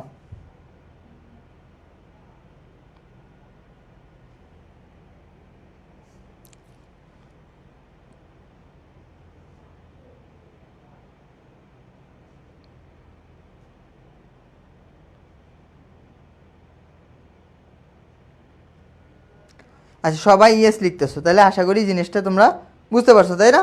ওকে, চলো আমরা তাহলে পরবর্তী অংশে যাই। খেয়াল করো, এখানে একটা প্রশ্ন দেওয়া আছে, দেখো প্রশ্নের রুয়েটে আসছিল। হ্যাঁ, রুয়েটে আসছে, ভয় পাওয়া লাগবে না, একদম ইজি জিনিস, আমরা বাচ্চা কাচ্চার মধ্যে এটা করে ফেলতে পারবো।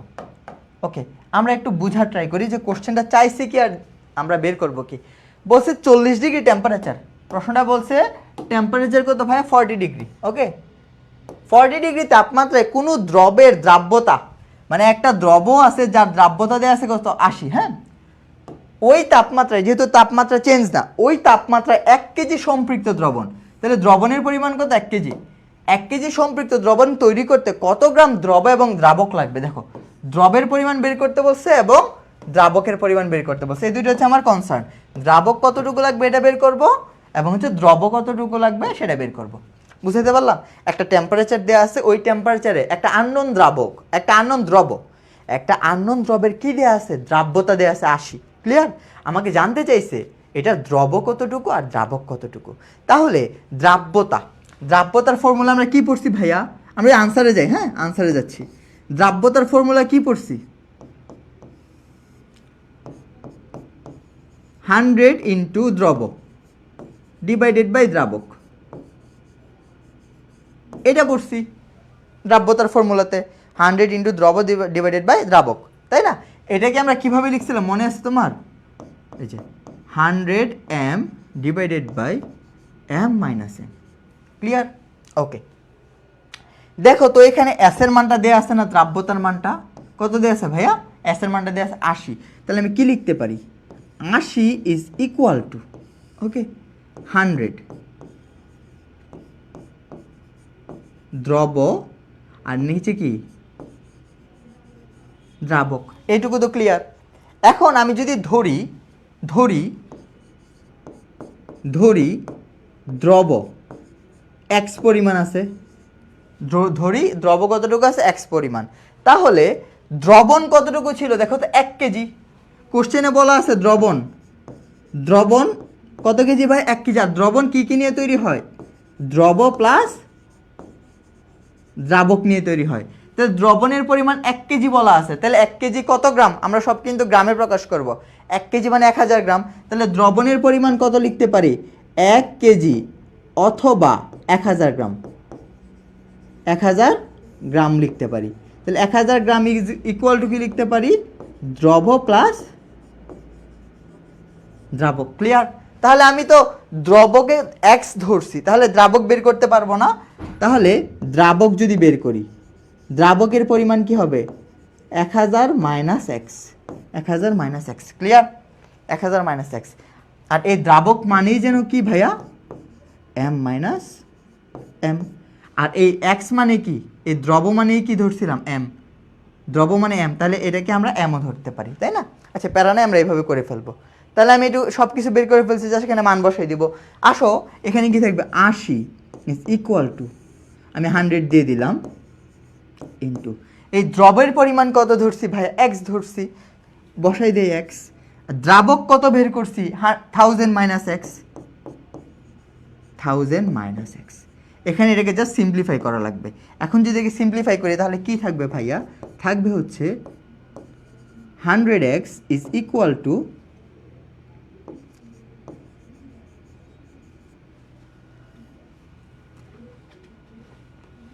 Minus 80x। তাহলে তোমার থাকতেছে কত? এই পাশে আসলে কি হয়ে যাবে? প্লাস হয়ে যাবে। তাহলে 180x ইজ ইকুয়াল টু 1 2 3 4, তাই তো? ওকে, তাহলে x এর মান কত আসে ভাইয়া? x ইজ ইকুয়াল টু আসবে 1 2 3 4 ডিভাইডেড বাই 180। একটু ক্যালকুলেশন করো তো কত আসে, একটু ক্যালকুলেশন করো কত আসে।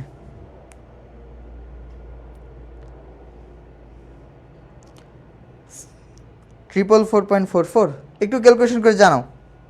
দাঁড়া আমি ক্যালকুলেটর চাপি। কত? 80,000 ভাগ 180। হ্যাঁ পাইছি, 444.44, তাই তো?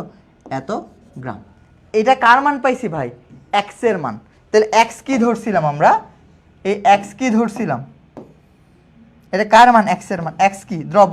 তাহলে আমি দ্রবের পরিমাণ পেয়ে গেছি। সো দ্রব, দ্রব কত?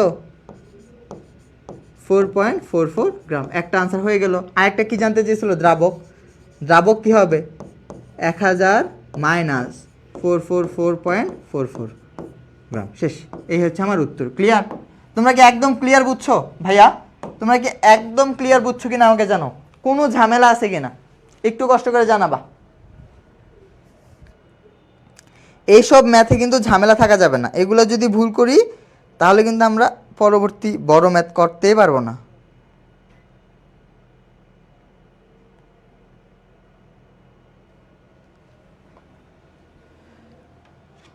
একদম ক্লিয়ার? আজকে হচ্ছে থিওরি ক্লাস, তো মানে তোমাদের ম্যাথমেটিক্যাল পার্ট, সিকিউর পার্ট। পোলাপান সেজন্য কি কম? এমসিকিউ হলে তো ঢাপাটা উত্তর করতে পারো, কিন্তু এই কনসেপ্ট তো বোঝা লাগবে। তোমাদের সিকিউ আনসার করা লাগবে না? লাগবে তো। ক্লিয়ার? তাহলে দ্রব এবং দ্রাবক পেয়ে গেলাম। দ্রব কত? 444.44, আর দ্রাবক কত? 1000 থেকে বিয়োগ দিতে হবে, কারণ কি দ্রাবকের মান তো এভাবে বের করছিলাম 1000 মাইনাস এক্স, ওইটা বাদ দিয়ে দিলে হচ্ছে আমার দ্রাবক হয়ে যাবে। একদম ক্লিয়ার কিনা? যদি একদম ক্লিয়ার হয় চলো এবার আমরা আরেকটা ম্যাথে যাই। কেমন? আরেকটা ম্যাথে যাই। ওকে, দেখো কি বলছে। 30 ডিগ্রি তাপমাত্রায় কোনো দ্রবের দ্রাব্যতা দেওয়া আছে, ওই তাপমাত্রায় 300 গ্রাম সম্পৃক্ত দ্রবণ তৈরি করতে কত গ্রাম দ্রব এবং দ্রাবক লাগবে।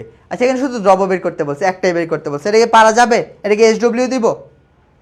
এটা কি তোমাদেরকে এসডব্লিউ দিব? বলো। দেখো আমি তোমাদেরকে গুছাই দিচ্ছি ম্যাথটা। হ্যাঁ, এটা এসডব্লিউ থাকবে, এইচডব্লিউ সেম ম্যাথ, কিন্তু আমি গুছাই দিচ্ছি। দেখো ফর্মুলা কি পড়ছি? S is equal to 100 m divided by m minus m। Clear? তাহলে দেখো এখানে দ্রাব্যতা এস এর মান কত দেওয়া আছে? 50। তাহলে 50 ইজ ইকুয়াল টু 100। আমি দ্রব ধরি, m দ্রব ধরি, দ্রব ইজ ইকুয়াল টু x ধরলাম। তাহলে এখানে কি হবে? x। তাহলে দ্রাবক কি হবে? কত গ্রাম বানাইতে বলছে ভাই? 300 গ্রাম। তাহলে দ্রবণ কি কি নিয়ে তৈরি? দ্রব প্লাস দ্রাবক। তাহলে দ্রাবক কি হবে? দ্রবণ মাইনাস দ্রব। তাহলে দ্রবণ কত গ্রাম বলছে? 300 মাইনাস দ্রব কত ধরলাম? x। হয়ে গেল। তাহলে এখানে কত হবে? 300 মাইনাস x। তাহলে এখান থেকে তোমরা সিম্পলিফাই করে x এর মান বের করবা। এটা এসডব্লিউ থাকবে। আমি কিন্তু করেই দিছি, জাস্ট ক্যালকুলেশনটা তোমাদের জন্য রাখছি। হ্যাঁ, এটা কিন্তু এসডব্লিউ থাকবে। ক্লিয়ার? বুঝছেন? আচ্ছা, যদি বুঝে থাকেন এখন আমরা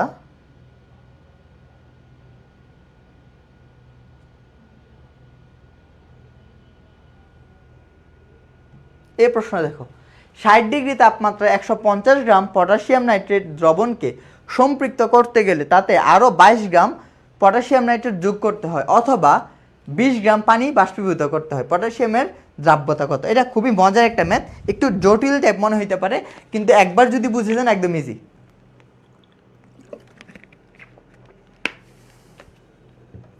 কতটুকু যোগ করা লাগবে আর কতটুকু বাষ্পীভূত করা লাগবে, এরকম ম্যাথ।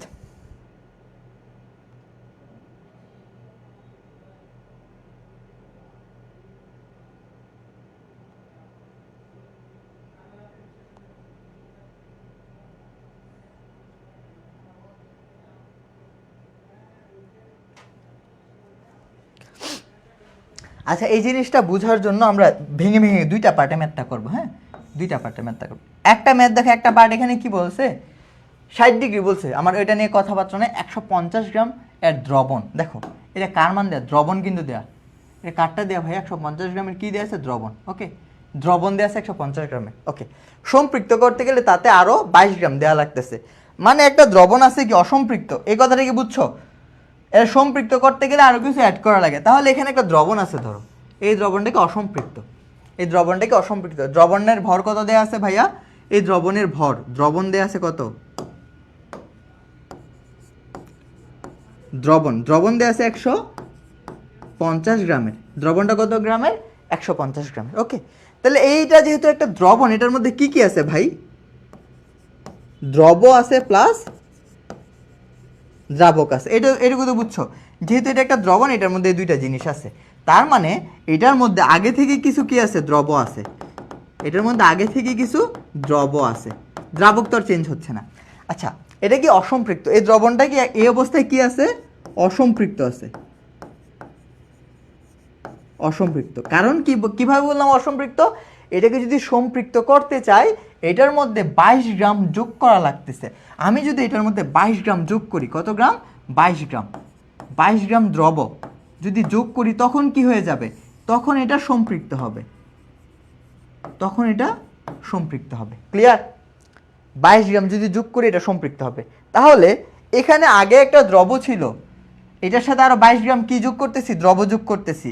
তাহলে এখানে টোটাল দ্রব কত হয়েছে? ধরলাম এখানে আগে কত ছিল, আগে ধরি দ্রব, আগে দ্রব ধরলাম এক্স ছিল, এক্স। তাহলে 22 গ্রাম অ্যাড করতেছি, তাহলে এখানে টোটাল দ্রব কত হয়েছে? X plus 22। এইটুকু বুঝছো? এই দ্রবণে টোটাল দ্রব হচ্ছে এক্স প্লাস 22 হয়েছে। এখন আগে একটা দ্রবণ ছিল, তার মানে দ্রব কিছু একটা ছিল, সেই দ্রবের পরিমাণটা কত ধরলাম? এক্স। সেই দ্রবের পরিমাণটা কত ধরলাম ভাইয়া? এক্স ধরলাম, এক্স আগেরটা। আর এখন এক্সট্রা কত যোগ করতেছি? 22। তাহলে এখানে টোটাল দ্রবের পরিমাণ কত হয়েছে?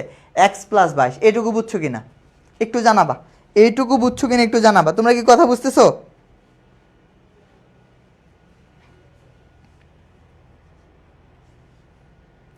এইটুকু কথা বুঝছো? আচ্ছা ঠিক আছে। আচ্ছা, এইটুকু যদি বুঝে থাকো, তাহলে ভাইয়া আসো এখানে, সেটা হচ্ছে এখানে দ্রবতে অ্যাড করলাম, তাহলে দ্রবণ কতটুকু আছে? নতুন দ্রবণ, দ্রবণ কতটুকু থাকবে? 150 প্লাস এক্স প্লাস 22। এটা কি থাকবে? না, এটা কেন না? দেখো এক্স কিন্তু এই 150-এর মধ্যেই ছিল। এই এক্স কোথায় ছিল? এই দ্রব প্লাস দ্রাবক এই 150-এর মধ্যেই ছিল। তাহলে নতুন যে দ্রবণটা পাবো, সেখানে কত থাকবে? 150-এর সাথে শুধু 22 অ্যাড হবে। সবাই এখানেই ভুল করে, এই 22-এর সাথে কি ওই এক্সটাও যোগ করে। এখানে কিন্তু সেই এক্সটা আসবে না, কারণ কি ওই এক্সটা কোথায় ইনক্লুডেড? এই 150-এর মধ্যেই কিন্তু ইনক্লুডেড, তাই না? ওকে, তা আমি দ্রবণ পেয়ে গেছি, দ্রব পেয়ে গেছি। তাহলে দ্রব কত? নতুন দ্রব কত পাইলাম ভাইয়া, সেটাও লিখে দিই। দ্রব পাইছি হচ্ছে এক্স প্লাস 22 গ্রাম। ক্লিয়ার? এক্স প্লাস 22 গ্রাম। তাহলে দ্রাবক কত হবে ভাইয়া? দ্রাবক হবে বিয়োগ হবে কার কাছ থেকে? টোটাল কত? 150 প্লাস 22। দ্রাবকটা কত হবে দেখো। দ্রবণ কত ছিল? দ্রবণ ছিল 150, আর বিয়োগ হবে কিসের পরিমাণ? দ্রবের পরিমাণ। দ্রব কত আছে ভাইয়া? দ্রব কত আছে? X plus 22। দেখো তাহলে এখানে টোটাল কত হয়ে গেছে ভাই? দ্রবণের পরিমাণ 172 গ্রাম, তাই না? তাহলে আমার দ্রাবক যদি বের করতে চাই, দ্রাবক মানে কি? দ্রবণ মাইনাস দ্রব। ওকে, দ্রবণের পরিমাণ কত? 172 মাইনাস দ্রব কত? এই যে দ্রব এক্স মাইনাস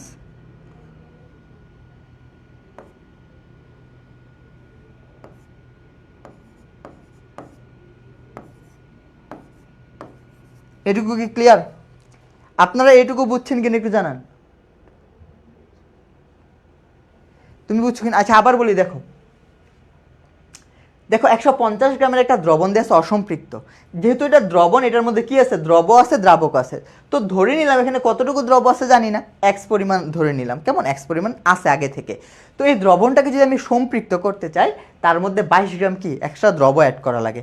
এটুকু বুঝতে পারছেন? আচ্ছা, যদি 22 গ্রাম এক্সট্রা অ্যাড করি, তাহলে এখানে টোটাল দ্রব কতটুকু আছে?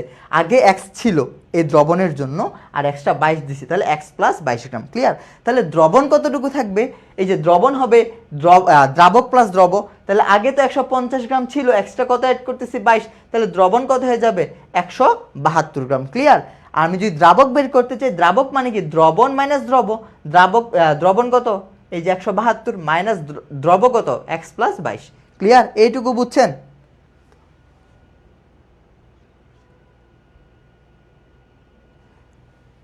এইটুকু বুঝছেন কিনা একটু জানাবেন ভাইয়া। এইটুকু বুঝছেন কিনা একটু জানাবেন।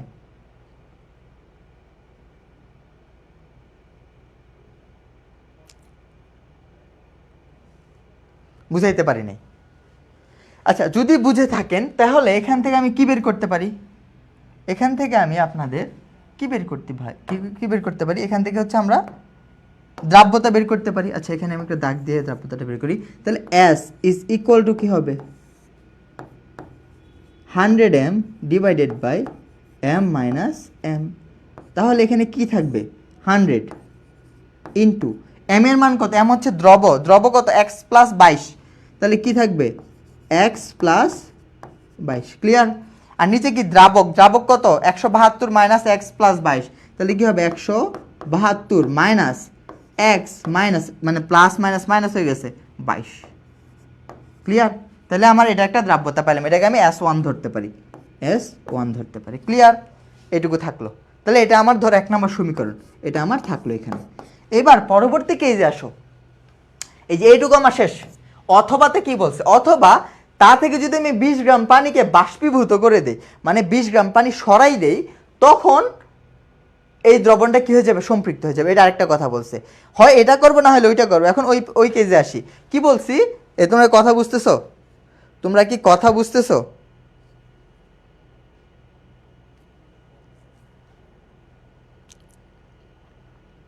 কথা কি বুঝতেছো? আচ্ছা দেখো ঘটনাটা কি বলছে। এখন যদি এটা তো একটা দ্রবণ ছিল, কত গ্রামের, 150 গ্রামের দ্রবণ ছিল, 150 গ্রামের। এখন এটাকে যদি সম্পৃক্ত করতে চাই, আমি 20 গ্রাম কি 20 গ্রাম সরে দেবো। 20 গ্রাম কি সরে যাবে, কখনো কি দ্রব উড়ে যেতে পারে না, দ্রাবক চলে যায়, দ্রাবক চলে যায়। তাহলে 20 গ্রাম কি চলে যাবে, দ্রাবক। 20 গ্রাম দেখো 20 গ্রাম কি পানি মানে কি দ্রাবক, 20 গ্রাম দ্রাবক বাষ্পীভূত করছে, 20 গ্রাম দ্রাবক বাষ্পীভূত করে ফেলছে। এখান থেকে 20 গ্রামকে কি করে ফেলছে, বাষ্পীভূত করে ফেলছে। ক্লিয়ার? তাহলে এখানে কতটুকু দ্রব আছে সেটা কি আমি জানি না, ধরলাম ধরি দ্রব কতটুকু আছে x পরিমাণ।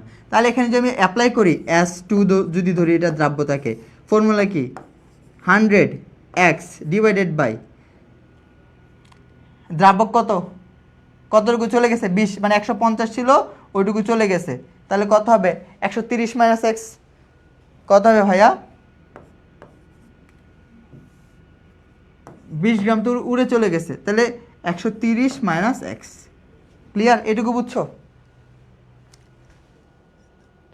এই একটা ম্যাথ, এটা হচ্ছে কঠিন, এটা কনসেপচুয়াল ম্যাথ। এরকম ম্যাথ কখনোই এইচএসসিতে আসবে না, কিন্তু বুঝাচ্ছি কেন, তুমি যদি এই কনসেপ্টটা বিল্ড আপ করতে পারো, তুমি কঠিন প্রবলেম সলভ করতে পারবো। আমরা অনেক ইজি ম্যাথ করবো। এখন যেহেতু মাথা ঠান্ডা আছে, একটা কঠিন ম্যাথ করাচ্ছি, তুমি কনসেপ্টটা বুঝো না, বুঝাইলাম না, একদম ইজি জিনিস না, বুঝো। আচ্ছা তাহলে এই দুইটা জিনিস আমরা কি জানি, দ্রাব্যতা কি চেঞ্জ হয়, একটা ফিক্সড টেম্পারেচার, এখানে টেম্পারেচার কি চেঞ্জ হচ্ছে, টেম্পারেচার 60, টেম্পারেচার চেঞ্জ হবে না, তাহলে দ্রাব্যতা কি থাকবে, সেম থাকবে। তাহলে আমরা S1 ইজ ইকুয়াল টু কি লিখতে পারি, S2 লিখতে পারি। আমরা লিখতে পারি S1 is equal two S2। দ্রাব্যতা তো একটা ফিক্সড টেম্পারেচারে কখনো চেঞ্জ হবে না। তাহলে এখান থেকে আমরা কি লিখতে পারি ভাইয়া, লিখতে পারি এটা কত 100 into x plus 22 divided by 172 minus x minus 22 is equal to লিখতে পারি 100x divided by 130 minus x। এটাকে যদি সিম্পলিফাই করো তোমার x এর মান চলে আসবে, এটাই জানতে চাইছে। এখানে যা সিম্পলিফাই যদি করো এটা x এর মান চলে আসবে, একটাই দেখো আননোন, এখানে x এর মানটা চলে আসবে। বুঝতে পারছো? বুঝছো? আমি জিনিসটা আবার বুঝাই দিচ্ছি, তোমরা একটু শোনো। তোমরা যদি না বুঝতে পারো একটু শোনো, আবার খেয়াল করো।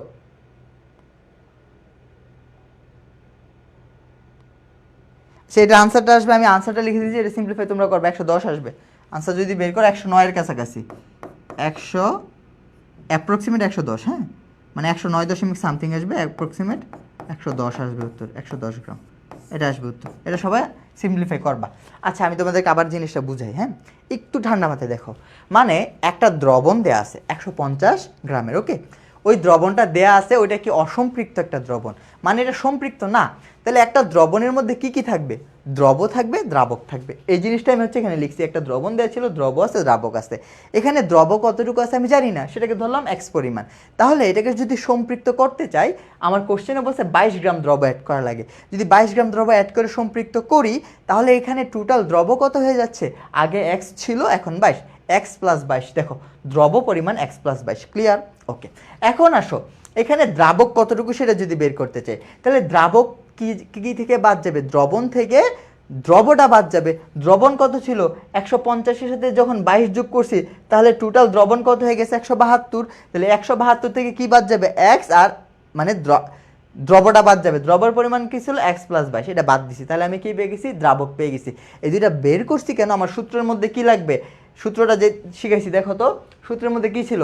এই যে কই এই যে দ্রবক, এই দুইটা জিনিস লাগবে, সেই জন্য এই দুইটা জিনিস আমি বের করছি, ক্লিয়ার? তাহলে এখান থেকে আমি একটা এরকম ফর্মুলা পাইছি, এস দিয়ে একটা মান পাইছি, যে আর একটা আননোন ভ্যালু আছে এক্স। একইভাবে পরের কন্ডিশনে বলছে তুমি যদি ওই কাজটা না করো আরেকটা কি কাজ করতে পারো, অথবা এখান থেকে কিছু পানি বের করে দিতে পারো। তাহলে এখান থেকে যদি আমি 20 গ্রাম পানি বের করে দিই সেটাও কি সম্পৃক্ত হয়ে যাবে। তাহলে আমি 20 গ্রাম পানি বের করে দিছি, দ্রবণের পরিমাণ কত হয়ে গেল? 130 হয়ে গেল। 150 ছিল, 20 চলে গেছে, 130 হয়ে গেছে, তাই না? আবার ওই সূত্রটা ফর্মুলাটা ইউজ করছি। ধরি দ্রবক কতটুকু আছে? এক্স, তাহলে 100x ডিভাইডেড বাই দ্রাবক কত? এম মাইনাস এম, এম কত? 130, আর এম কে কত? এক্স ধরছি দ্রবকে, এটাই বসাইছি। তাহলে আমরা কি জানি, একটা টেম্পারেচার যদি চেঞ্জ না হয়, টেম্পারেচার দেখো 60 চেঞ্জ হয় নাই, টেম্পারেচার চেঞ্জ না হলে তার দ্রাব্যতা কখনোই চেঞ্জ হবে না। তাহলে S1 is equal two S2 হবে। এখান থেকে আমরা বের করে ফেলবো এক্স এর মান, বুঝছো? কঠিন মনে হইলে ইজি, একদিন দুদিন প্র্যাকটিস করো, ইজি হয়ে যাবে, শেষ। আমরা কঠিন ম্যাথ করে ফেলছি, এখন আমরা সহজ দিকে যাব। তোমরা বুঝছো কিনা একটু জানাবা, হ্যাঁ? আচ্ছা, দ্রাব্যতা কিসের উপর নির্ভর করে, এখন আমরা ওই দিকে যাব। এখন আবার একটু থিওরিতে আসি, হ্যাঁ? এখন আমরা থিওরি পড়বো, তারপর আবার সামনে আগাবো। এইটুকু আপনারা বুঝছেন কিনা জানাবেন।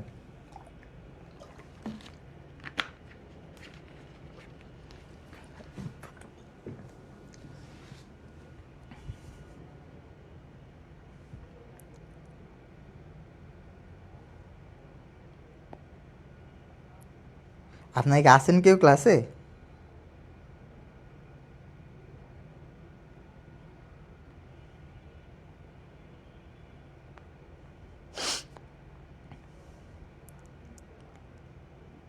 এই আপনারা বুঝছেন কিনা সবাই একটু ইয়েস জানান। সবাই একটা থামস আপ দেন অথবা ইয়েস দেন, যে কোনো একটা কিছু বলেন। আমি বুঝতেছি না, আমি অনেক ডিপ্রেসড হয়ে গেছি আপনাদেরকে নিয়ে। আপনারা কোনো কথাই বলেন না। ওই দাঁড়া দেখি ওর নাম বলি, ওর নাম কি? ওই আমি তো চোখেই দেখি না দূর থেকে। ওর নাম হচ্ছে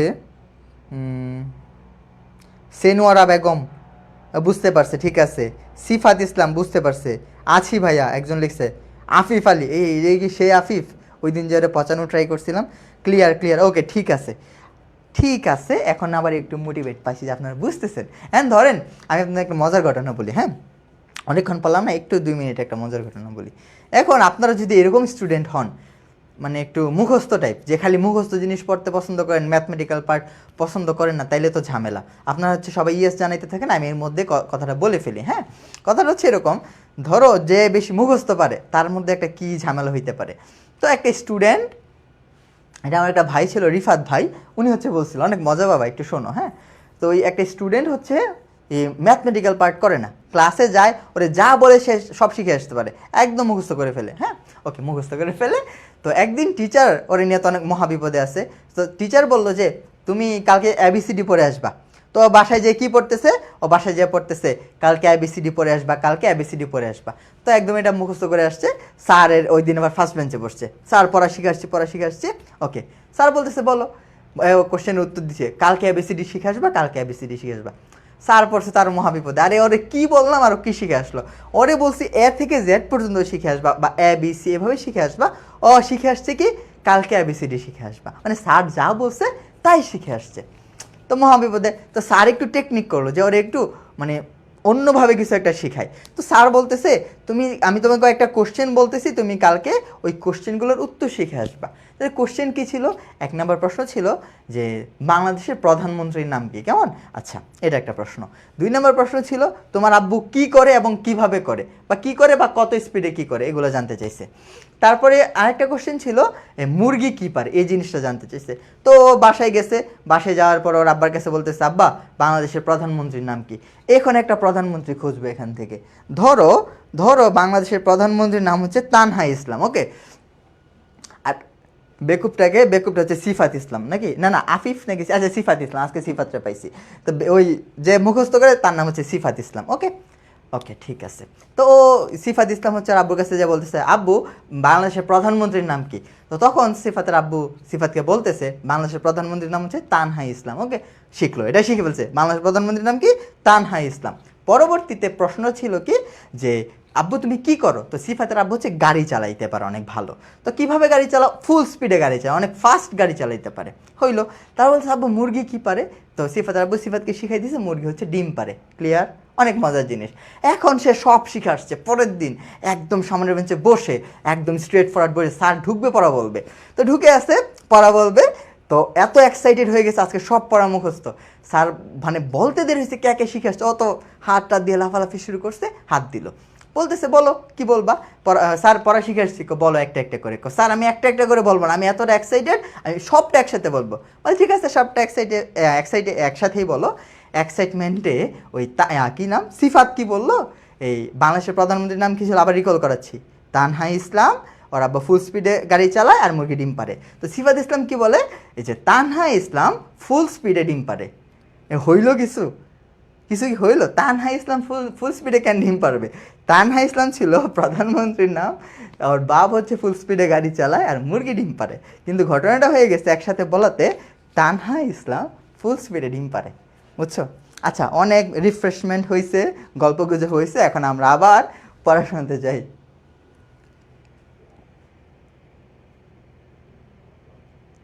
ওকে, ঠিক আছে। তানহা ইসলাম একটু ফুল স্পিডে ডিম পারুক, সবাই একটু এনজয় করছে, এখন আবার পড়াশোনাতে আসি কেমন? এই এগুলো হচ্ছে মানে মাথাকে একটু রিল্যাক্স করতে হয়। হ্যাঁ, এখন আবার আমরা পড়াশোনাতে ঢুকবো। আপনি কি বুঝছেন? মজা হয়েছেন? তানহা ইসলামকে কিন্তু আর কিছু বলিয়েন না। হ্যাঁ, ও ডিম পারছে, পারুক, সমস্যা নেই। আরেকজন ইংলিশ নাম, ওর নাম ভুলে গেছি, ওরে দিয়ে আরেকদিন পচাবো না। কী নাম দেয় ওই ভংচং, এত চং লিখা, কিছুই বুঝি না। এই আরেকটা কথা, এটা কাইটা আবার মিম বানানো যাবে না, এটা কাইটা আবার মিম বানানো যাবে না। ওকে, ঠিক আছে। আচ্ছা, এবার আসি এই দ্রাব্যতার উপর বিভিন্ন জিনিসের প্রভাব আছে, বিভিন্ন নিয়ামকের প্রভাব আছে। কি কি নিয়ামক হইতে পারে? তাপমাত্রা হইতে পারে, দ্রাবকের প্রকৃতি হইতে পারে, দ্রবের প্রকৃতি হইতে পারে, এবং হচ্ছে চাপের প্রভাব থাকতে পারে। কেমন? এগুলার নিয়ামকের প্রভাব আছে কার উপর? দ্রাব্যতার উপর। ওকে, কিভাবে প্রভাবগুলো কাজ করে দেখো। প্রথমে আমরা দেখব দ্রবের প্রকৃতি। কি? দ্রবের প্রকৃতি। তোমরা ছোটবেলায় একটা কথা শুনছো, লাইক ডিজলভ লাইক, মনে আছে? লাইক ডিজলভ লাইক, এরকম কোনো একটা কথা কি পড়ছো? মনে আছে? মানে কি ছিল বলো তো? মানে পোলার দ্রাবক, পোলার দ্রাবক, মানে পোলার দ্রাবকে পোলার দ্রবগুলো দ্রবীভূত হবে, অথবা নন পোলার দ্রাবকে নন পোলার দ্রবগুলো দ্রবীভূত হবে। বুঝাইতে পেরেছি? ওকে, হাসতে হাসতে পেট ব্যথা, আপনার নামটা ভুলে গেছি, আপনারা আরেকদিন পায়নি, তারপর আপনাকে দেখাচ্ছি। ও তো ফুল স্পিডে ডিম পারে, আপনি কি করেন সেটাও দেখবো না।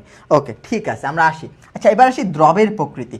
দ্রব, হ্যাঁ, দ্রব কীরকম হইতে পারে? দ্রব হইতে পারে পোলার,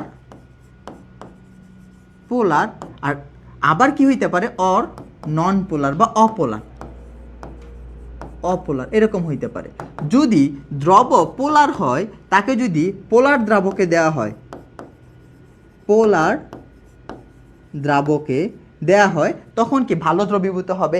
আর নন পোলার দ্রাবক, অপোলার দ্রবণকে যদি অপোলার দ্রাবকে, অপোলার দ্রাবকে, এগুলো কি দ্রব, তা এখানে দেওয়া হয়, সেখানে কি ভালো দ্রবীভূত হবে, সেখানে কি ভালো দ্রবীভূত হবে। ক্লিয়ার? এখানেও কি ভালো দ্রবীভূত হবে, এখানে ভালো দ্রবীভূত হবে। কিন্তু একটা দ্রব প্লাস দ্রাবক, এটাকে যদি তুমি পোলার নাও আর এটাকে যদি অপোলার নাও, অপোলার নাও, সেক্ষেত্রে কিন্তু ডিজলভটা ভালো হবে না। ডিজলভ হবে খুবই সামান্য, কিন্তু আমরা অ্যাপ্রক্সিমেট হবে নাই বলতে পারি। এখানে কি ভালো পরিমাণ ডিজলভ হবে না। এটা কি বুঝছো? তাহলে পোলারগুলো পোলারে দ্রবীভূত হবে, নন পোলারগুলো নন পোলারে দ্রবীভূত হবে। এবার দ্রাবকের প্রকৃতি, এটা তো পড়াই ফেলছি। পোলারগুলো পোলারে, নন পোলারগুলো একটা, একসাথে আমাদের দুইটা হয়ে গেল। ক্লিয়ার? পরে আসো তাপমাত্রা। এটা ভালো করে বুঝতে হবে। কি? এটা খুবই ভালো করে বোঝা লাগবে, তাপমাত্রার প্রভাব। এই তাপমাত্রার প্রভাবের উপর ভিত্তি করে আমরা একটা বিক্রিয়াকে দুই ভাগে ভাগ করতে পারি। একটা তাপ উৎপাদী বিক্রিয়া, একটা হচ্ছে আমার তাপহারী বিক্রিয়া। পোলাপানে এত কমে যায় কেন?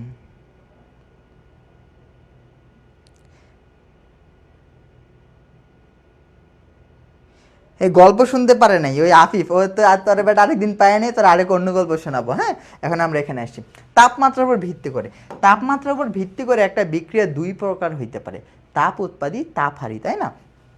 তোমাদের লাশেটালের রোল মনে আছে কি না? লাশেটাল কি বলছিল, যদি আচ্ছা প্রথমে তাপ উৎপাদী বিক্রিয়া নিয়ে কথা বলি। তাপ উৎপাদী, যদি বিক্রিয়াটা আমার তাপ উৎপাদী হয় তাহলে লাশেটাল কি বলছিল, তাপ উৎপাদী বিক্রিয়াতে যদি আমি টেম্পারেচার কি বললাম, টেম্পারেচার ইনক্রিজ করি, টেম্পারেচার বৃদ্ধি করি, বিক্রিয়া কোন দিকে যায়? পশ্চাতে যায়। মানে কি, একটা বিক্রিয়া তাপ উৎপাদী মানে বিক্রিয়াটা যদি সামনে যায়, মানে সামনের দিকে যায়, বিক্রিয়া তাপ উৎপন্ন হয়। তুমি যদি তাকে আগেই তাপমাত্রা বাড়াই দাও, বিক্রিয়াটা কি সামনে যাবে না, পশ্চাৎ দিকে চলে আসবে, ওই তাপটাকে প্রশমিত করার জন্য।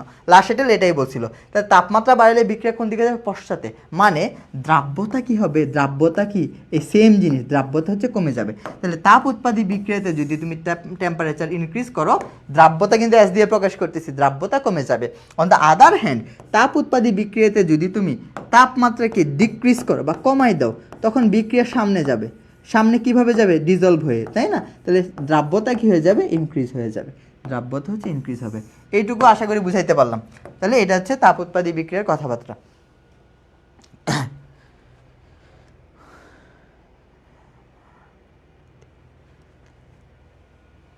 ওকে, এই হচ্ছে আমার এই রিলেটেড কথাবার্তা। আশা করি এইটুকু বুঝাইতে পারলাম। বুঝলু বাচ্চা কাচ্চা? দেখে এখানে কয়েকটা উদাহরণ মনে রেখো। পটাশিয়াম নাইট্রেট,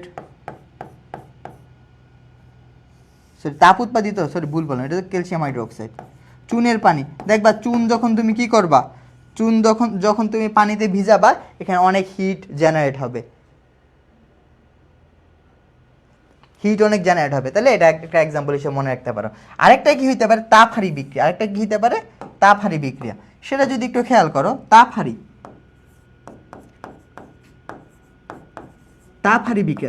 বিক্রিয়াতে কি হয়? তাপহারী বিক্রিয়াতে যদি তুমি টেম্পারেচার ইনক্রিজ করো, বিক্রিয়া কোন দিকে যাবে? সামনে যাবে বা সম্মুখ দিকে যাবে, এবং তার দ্রাব্যতা কি হয়ে যাবে ভাইয়া? দ্রাব্যতা হচ্ছে ইনক্রিজ হবে। ক্লিয়ার? আর অন দ্য আদার হ্যান্ড, তাপহারী বিক্রিয়াতে যদি তুমি টেম্পারেচার কমাও, বিক্রিয়া পশ্চাতে যাবে এবং তার সলিউবিলিটি বা দ্রাব্যতা ডিক্রিজ হবে। আশা করি বুঝছো। যেহেতু কয়েকটা উদাহরণ মনে রাখতো। পটাশিয়াম নাইট্রেট, তোমরা গ্লুকোজ খাইছো কখনো?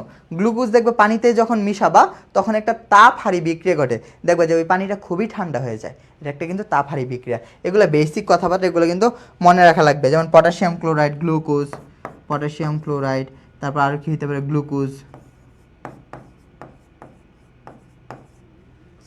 এগুলো হতে পারে। বুঝাইতে পারছি কি? ওকে, ঠিক আছে। এখন আমি যদি এখানে একটা গ্রাফ প্লট করতে চাই, কি প্লট করতে চাই? গ্রাফ প্লট করতে চাই তাপ উৎপাদী আর তাপহারীর জন্য। হ্যাঁ, গ্রাফটা যদি আমি প্লট করতে চাই এরকমভাবে, প্রথমে তাপ উৎপাদীটা দেখাই।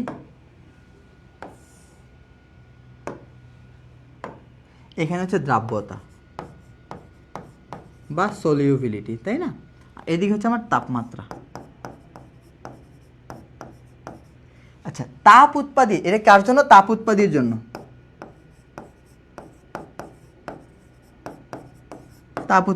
তাপ উৎপাদী বিক্রিয়াতে তুমি টেম্পারেচার যদি বাড়াও, দ্রাব্যতা কি হবে? কমে যাবে, তাই না? তুমি যত সামনে যাবা, টেম্পারেচার বাড়াবা, দ্রাব্যতা কমতে থাকবে। তাহলে গ্রাফটা কিরকম হবে ভাইয়া? গ্রাফটা হবে এরকম। এটা কি তাপ উৎপাদী বিক্রিয়ার জন্য গ্রাফ। কি ক্লিয়ার? ওকে, এখানে তাপহারীর জন্য যদি আমি দেখাইতে চাই, তাপহারীর জন্য এখানে কি? সলিউবিলিটি, এখানে হচ্ছে টেম্পারেচার। তাপহারীর জন্য টেম্পারেচার যত বাড়াবা, দ্রাব্যতা তত বাড়বে। তাহলে টেম্পারেচার যত বাড়বে, দ্রাব্যতা তত বাড়বে। গ্রাফটা এরকম হবে। বুঝতে পারছো? এই কাচ্চা বাচ্চারা জান, বলেন বুঝছেন কিনা একটু জানাবেন। এই আফিফ আলী, সরি আফিফ না, ওর নাম দাঁড়াবে আফিফ। হ্যাঁ, আফিফ আলী প্রত্যেক দিন এই আর কতক্ষণ পারবেন শুরু করে। আর বেশিক্ষণ পারবেন না, অল্প একটু পারবো, একটু থাকো। বেশিক্ষণ পারবো না, অল্প একটু পারবো। এই তোমরা এরকম করলে তো 5টা ক্লাসে তো চ্যাপ্টারটা শেষ করা লাগবে না। দ্রাব্যতার কিন্তু মানে যেখান থেকে সিকিউ আসে ওই অংশে আমি ঢুকতেই পারি নাই, মানে অধকে পড়বে কি পড়বে না ম্যাথ ওগুলো ধরা লাগবে না, একটু থাকো ক্লাসে। হ্যাঁ আচ্ছা, আরেকটা মজার বিষয়, যদি ক্যালাসযুক্ত কোনো পানি থাকে, কি বললাম, ক্যালাসযুক্ত পানি, যেমন হচ্ছে কপার সালফেট পেন্টাহাইড্রেট, মানে ব্লু ভিট্রিয়ল যেটাকে বলো, কপার সালফেট কিন্তু 5 অনু পানি, আরেকটা আছে গ্লোবাল সল্ট, লিখে দিচ্ছি দেখো, কপার সালফেট পেন্টাহাইড্রেট, কপার সালফেটের সাথে 5 অনু পানি, অথবা সোডিয়াম সালফেটের সাথে 7 অনু পানি, এটাকে বলা হয় গ্লোবাল সল্ট। এটা আমার সময় আর্মি মেডিকেল পরীক্ষা আসছিল, গ্লোবাল সল্টের সংকেত। হ্যাঁ এটাকে কি বলা হয়, গ্লোবাল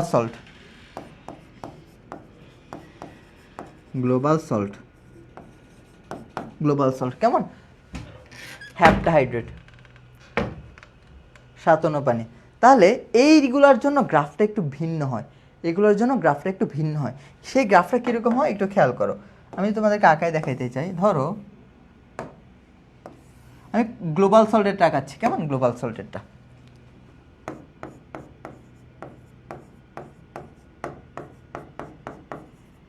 গ্লোবাল সল্টের গ্রাফটা আঁকাচ্ছি, কীরকম হয়।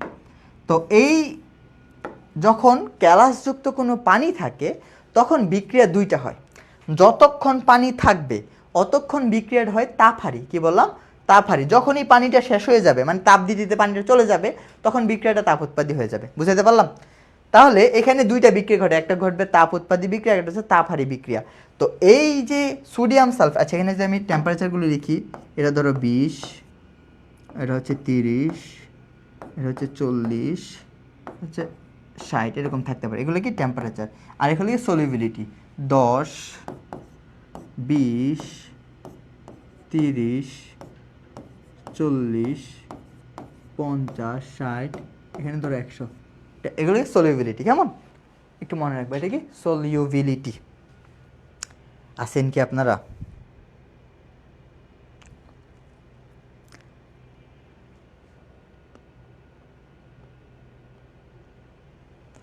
আচ্ছা তাহলে মনে রাখবা, এই বিক্রিয়ার গ্লোবাল সল্টের একটা টেম্পারেচার আছে। কি টেম্পারেচার বলা হয় এটাকে জানো? এই টেম্পারেচারটার নাম হচ্ছে তোমার এই পরিবৃত্ত তাপমাত্রা। লিখে দিচ্ছি কি তাপমাত্রা, পরিবৃত্ত তাপমাত্রা, পরিবৃত্ত তাপমাত্রা। এই পরিবৃত্ত তাপমাত্রা কত জানো? গ্লোবাল সল্টের জন্য পরিবৃত্ত তাপমাত্রা হচ্ছে 32.4 ডিগ্রি সেন্টিগ্রেড। কত? 32.4 ডিগ্রি সেন্টিগ্রেড। ওকে, তাহলে এখানে 32.4 কত, এখানে হবে, এটাকে ধরলাম কত, 32.4, এই টেম্পারেচারটাকে ধরলাম 32.4 ডিগ্রি সেন্টিগ্রেড। ক্লিয়ার? তাহলে এই জিনিসটা কি, পরিবৃত্ত টেম্পারেচার জিনিসটা কি সেটা একটু বুঝি। পরিবৃত্ত, এই যখন ক্যালাসযুক্ত পানি থাকবে তখন পরিবৃত্ত টেম্পারেচার পর্যন্ত বিক্রিয়াটা তাপহারী থাকে। কি বললাম? যখন ক্যালাসযুক্ত থাকবে এই 32.4 ডিগ্রি পর্যন্ত, এই টেম্পারেচার ওঠা পর্যন্ত, 0 থেকে এইটুকু পর্যন্ত বিক্রিয়াটা কি থাকবে, তাপহারী। এইটুকু পর্যন্ত বিক্রিয়াটা কি, তাপহারী। ক্লিয়ার? আর এই পরিবৃত্ত টেম্পারেচার থেকে তুমি যত সামনে যাবা বিক্রিয়াটা কি হয়ে যাবে, তাপ উৎপাদী হয়ে যাবে, উৎপাদী। আর তাপহারী বিক্রিয়া যদি হয়, তুমি টেম্পারেচার যত বাড়াইতে থাকবা তার দ্রাব্যতা কি তত বৃদ্ধি পাইতে থাকবে। আর যখন তাপ উৎপাদী হয়ে যাবে, টেম্পারেচার যত বাড়াবা দ্রাব্যতা তখন কমতে থাকবে। তাহলে তার গ্রাফটা কীরকম হবে?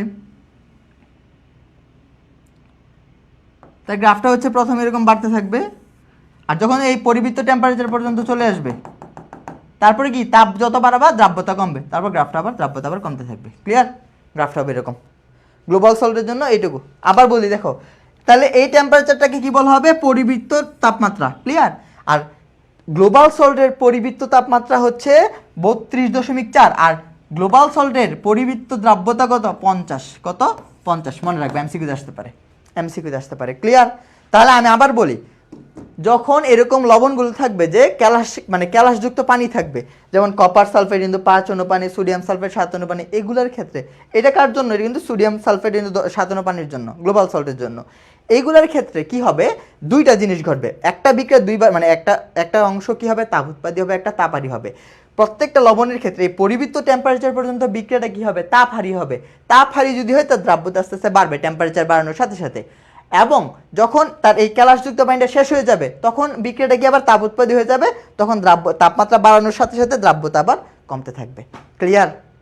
এর একটু জটিল একটা বিষয় ছিল, আপনারা বুঝছেন কিনা একটু জানাবেন। সবাই একটু ইয়েস লিখবেন, সবাই একটু ইয়েস লিখবেন।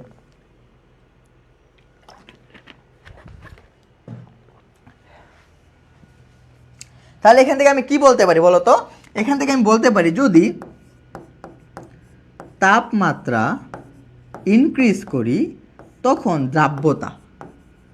দ্রাব্যতা ইনক্রিজ হয়, আর দ্রাব্যতা যদি ইনক্রিজ হয় দ্রবণটা কি হয়ে যায়, অসম্পৃক্ত হয়ে যায়। মানে তাপমাত্রা বাড়ালে একটা দ্রাবক যতটুকু নিত ততটুকু থেকে বেশি নিতে পারবে।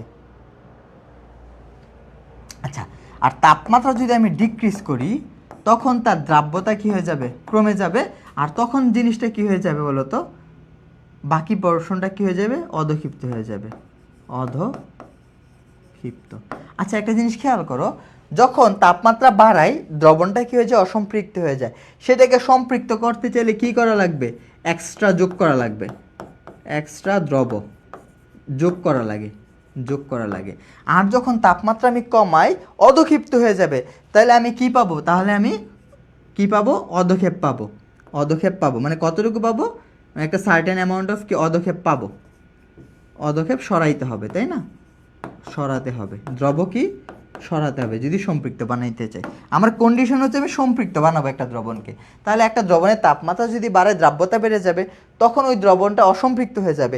সেই অসম্পৃক্ত দ্রবণটাকে যদি আমি সম্পৃক্ত করতে চাই, এক্সট্রা দ্রব যোগ করা লাগবে। Clear? Okay. On the other hand, একটা তাপমাত্রা যদি আমি কমাই দ্রবণের দ্রাব্যতা কমে যাবে। দ্রাব্যতা যদি কমে যায় ওইটা কি হয়ে যাবে, অধক্ষিপ্ত হয়ে যাবে। এখন আমি যদি তাকে সম্পৃক্ত বানাতে চাই, ওই এক্সট্রা অধক্ষেপটাকে কি করে ফেলতে হবে, সরাই ফেলতে হবে। আপনারা কি বুঝতে পেরেছেন? এবার এই কোশ্চেনটার উত্তর করেন। দেখেন কি জানতে চাইছে, গ্লোবাল লবণের দ্রাব্যতা 15 থেকে 45 ডিগ্রি, তাহলে কি কি ঘটছে, ক্রমাগত কমবে, ক্রমাগত বাড়বে, প্রথমে বাড়বে তারপরে কমবে, প্রথমে কমবে তারপরে বাড়বে। কথাটা বুঝো। গ্লোবাল সল্টের ক্ষেত্রে যে আমরা পড়ছি জিনিসটা খেয়াল করো তো ভাইয়া, এই যে গ্লোবাল সল্টের ক্ষেত্রে আমার টেম্পারেচার কত লাগছে, 15 থেকে কত বলছে দেখো তো, 15 থেকে 45, তাই না? আমার পরিবৃত্ত টেম্পারেচার হচ্ছে 32। তাহলে ক্রমান্বয়ে দ্রাব্যতা প্রথমে কি বাড়ে তারপরে কমে। বুঝতে পারলাম? তাহলে যদি এখানে 15 থেকে 30 বলতো তাহলে কি হইতো, শুধু ক্রমান্বয়ে কি বৃদ্ধি পায়। যদি প্রশ্নটা 40 থেকে 60 বলতো শুধু হ্রাস পায়। কিন্তু বলছে 15 থেকে 40, তার মানে কিন্তু পরিবৃত্ত টেম্পারেচারটা পড়ছে। তাহলে প্রথমে দ্রাব্যতা প্রথমে বাড়ে তারপরে দ্রাব্যতা কমে। ক্লিয়ার? তাহলে আমার এই প্রশ্নের উত্তরটা কি, এটা কিন্তু খুবই ক্রিটিক্যাল একটা প্রশ্ন, খুবই কনসেপচুয়াল। প্রথম হচ্ছে বাড়বে, দ্রাব্যতা কি হবে, প্রথমে বাড়বে পরে ক্রমান্বয়ে কমবে, প্রথমে বাড়বে তারপরে কমবে। বাচ্চারা কি বুঝছেন? আপনারা বুঝতে পারছেন একটু জানাবেন।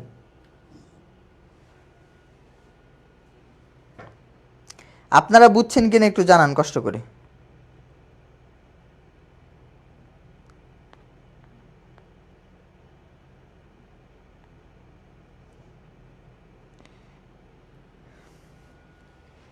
ক্লিয়ার? একদম ঠিকঠাক?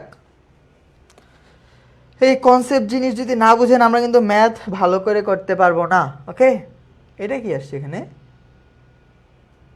আচ্ছা, চাপ। আচ্ছা, আরেকটা কি প্রভাব ছিল, চাপের প্রভাব। এটা আমরা একটা এক্সট্রা ক্লাসে শিখবো, এটা অনেক বড় একটা কনসেপ্ট। এটা থাকলো, আমরা চলুন একটা ম্যাথ করি। হ্যাঁ, একটা ম্যাথ করি, তাহলে আমাদের ইজি হবে। এই ম্যাথটা করে আমাদের মোটামুটি দেখি ক্লাসটা শেষ করার ট্রাই করব। এটা কুয়েটের একটা ম্যাথ, খুবই মজার একটা ম্যাথ। হ্যাঁ, একটু বুঝতে হবে, একটু ধৈর্য ধরে বুঝতে হবে। একটা ম্যাথ যদি বুঝেন, এই প্যাটার্নের ম্যাথ কিন্তু এইচএসসিতে আসে, এইচএসসি সিকিউ, এইচএসসি সিকিউ। ওকে, বুঝবা, একটু একটু একটু মনোযোগ দিবা। এই ক্ষেত্রে একটু মনোযোগ দেওয়া লাগবে। এইচএসসি সিকিউ সবাই আপনারা বুঝছেন কিনা আমাকে একটু কষ্ট করে ভাইয়েরা জানান, কেমন?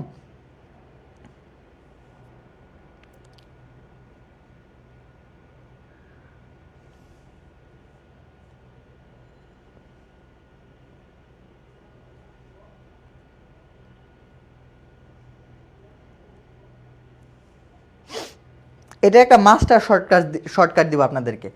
এমসিকিউতে আসলে কিভাবে করবেন, সিকিউতে আসলে কিভাবে করবেন। প্রথমে আমরা সিকিউর অ্যাপ্রোচে যাব। প্রথমে আমরা সিকিউ অ্যাপ্রোচ, সিকিউ কেমন একটু খেয়াল করো। দেখো বলছে দুইটা টেম্পারেচার, কি বলছে বলো তো? আচ্ছা প্রশ্নটাকে আমরা বুঝি, পরে আনসার করব। একটা হচ্ছে 30 ডিগ্রি, একটা হচ্ছে 55 ডিগ্রি। টেম্পারেচার কয়টা? দুইটা। মানে 30 থেকে 55তে নিচে তাপমাত্রা কি করছে? বাড়াচ্ছে। কথা বুঝছো? বিক্রিয়াটা ছিল 30 ডিগ্রিতে। আচ্ছা দেখো আমি একদম ভাঙা ভাঙা করতে, সবাই খেয়াল করো। 30 ডিগ্রি থেকে কোথায় নিচ্ছি? 55তে। মানে তাপমাত্রা আমি বাড়াচ্ছি। তাপ একটু পরে ছুটি, গরম গরম রুটি। আমি ভাবছি খুব গুরুত্বপূর্ণ একটা কমেন্ট করছে, ওই কমেন্টটা পড়তে গিয়ে আমি ওই দুইটা দল ফলাইতে লাগবে। আচ্ছা আচ্ছা আসো, হ্যাঁ তুমি এখন এখন সবাই চুপ, এখন জাস্ট আমরা ম্যাথটা বুঝবো। দেখো একটু মনোযোগ।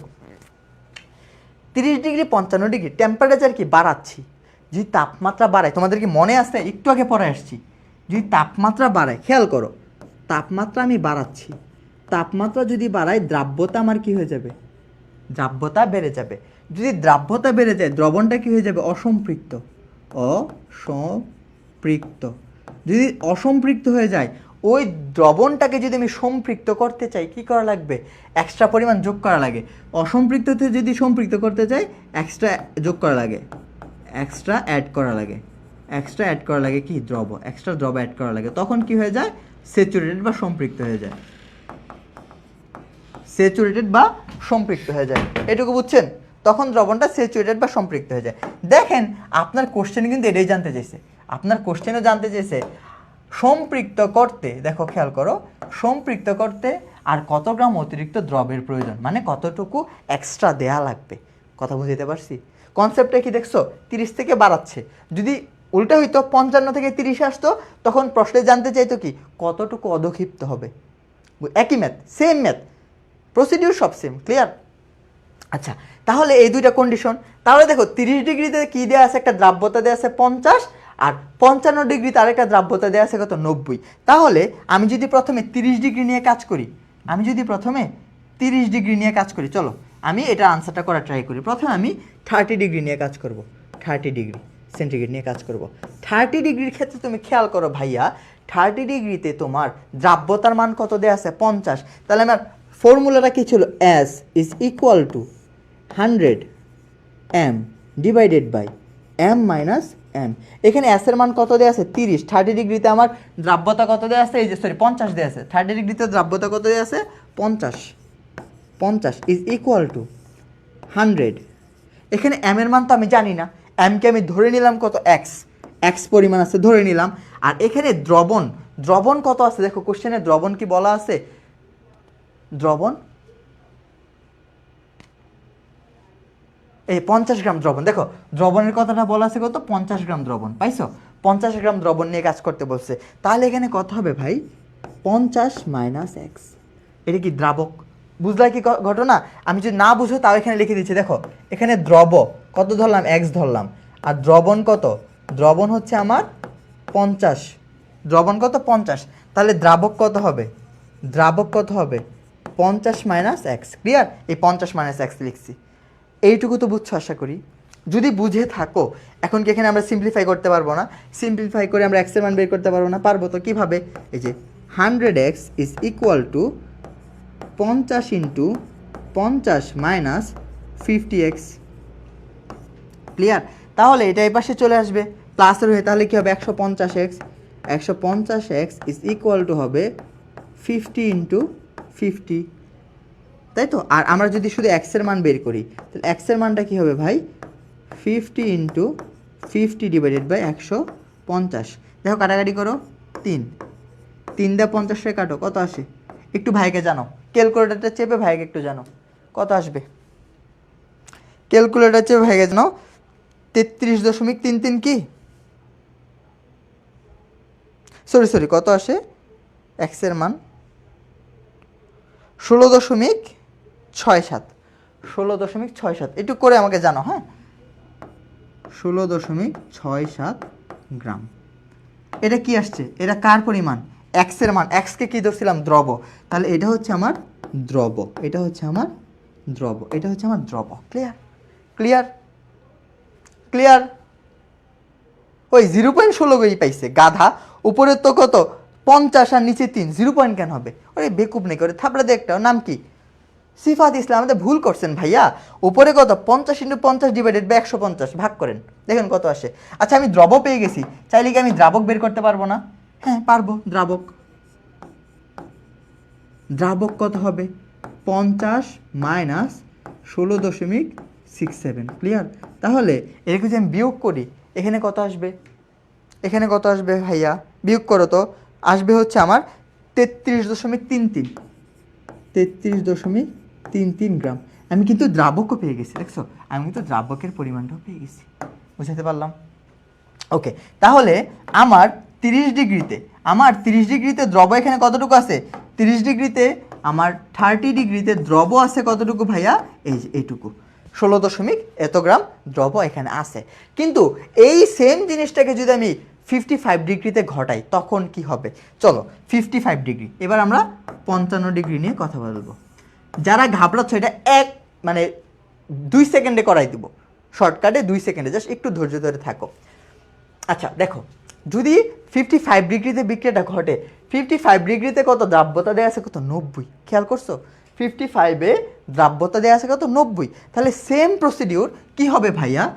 এস যদি ধরি সেটা হবে 100 m divided by m minus m। Clear? এখানে দ্রাব্যতা কত ভাই? 90।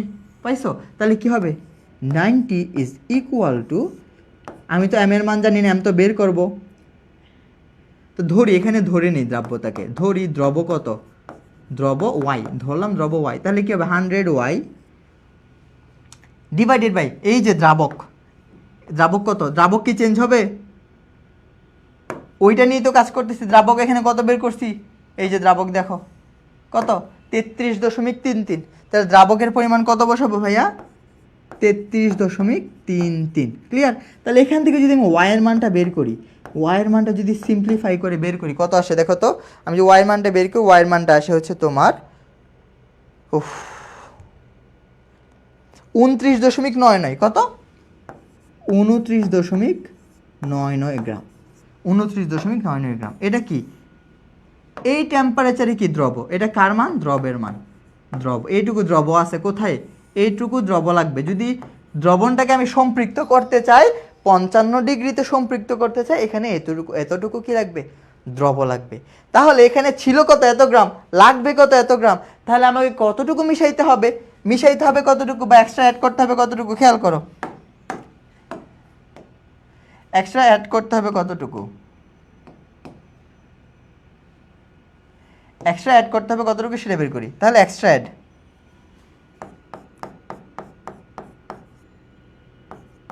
এক্সট্রা অ্যাড করতে হবে কতটুকু? y2 minus, sorry, extra add করতে হবে কতটুকু? এটাকে y ধরলাম না, আচ্ছা এটাকে x ধরছিলাম। y মাইনাস x হবে কত? y minus x। তাহলে y এর মান কত? 29.99 মাইনাস x এর মান কত বের করছিলাম? 16.67 গ্রাম। তাহলে এতটুকু কি এক্সট্রা অ্যাড করা লাগবে? ইজি পিজি না? একদম একদম বাচ্চাদের না? তাহলে এখানে আনসারটা কত আসে ভাইয়া? আমার আনসারটা আসবে হচ্ছে তোমার, যদি ক্যালকুলেশন করি 13.3। কত আসবে? 13.3, 13.3 গ্রাম। 13.3 গ্রাম কি এক্সট্রা অ্যাড করা লাগবে? শেষ। এটাই জানতে চাইছে, কতটুকু সম্পৃক্ত করতে চাইলে কতটুকু অ্যাড করা লাগবে? 13.3 গ্রাম। বুঝছো? বুঝাইতে পারছি? একটু জানাবেন, হ্যাঁ বুঝছেন কিনা একটু জানান, কষ্ট করে একটু জানাইতে হবে।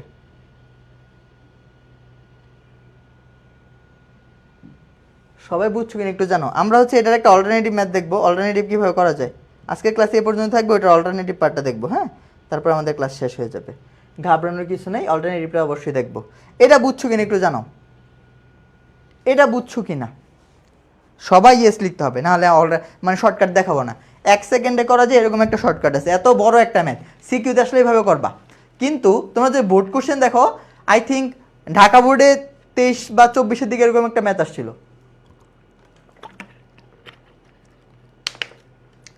কতটুকু এক্সট্রা অ্যাড করা লাগবে সম্পৃক্ত করতে চাইলে?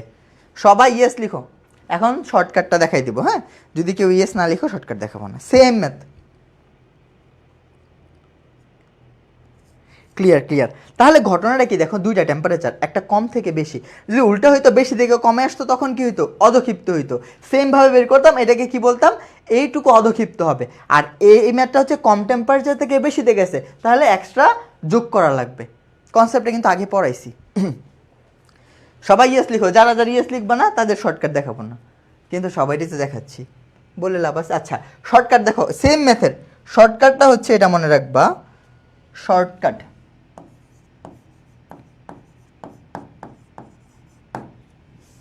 আচ্ছা শর্টকাট লিখবো না, হ্যাক্সও লিখবো না, ট্রিক্সও লিখবো না, মজা। কি লিখবো? মজা। ওকে, মজাটা কি খেয়াল করো।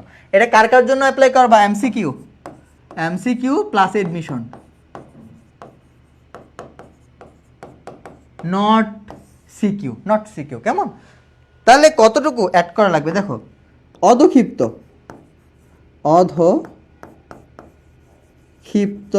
অথবা এক্সট্রা যোগ, এক্সট্রা অ্যাড। কতটুকু এক্সট্রা অ্যাড করা লাগবে সেটা কীভাবে বের করব? ইজ ইকুয়াল টু মডুলাস দিবা, উপরে দিবা কি? Modulus sign. মানে পজিটিভ নেগেটিভ কিছু করা যাবে না, পজিটিভই সবসময় রাখা লাগবে। S1 মাইনাস S2, সেজন্য মডুলাস দিয়ে দিছি। S1 minus S2, clear? Divided by 100 plus S1, 100 plus S1, আর এটার সাথে মাল্টিপ্লাই হবে কি? 100 প্লাস S1, আর এটার সাথে মাল্টিপ্লাই দেয়া দ্রবণের ভর,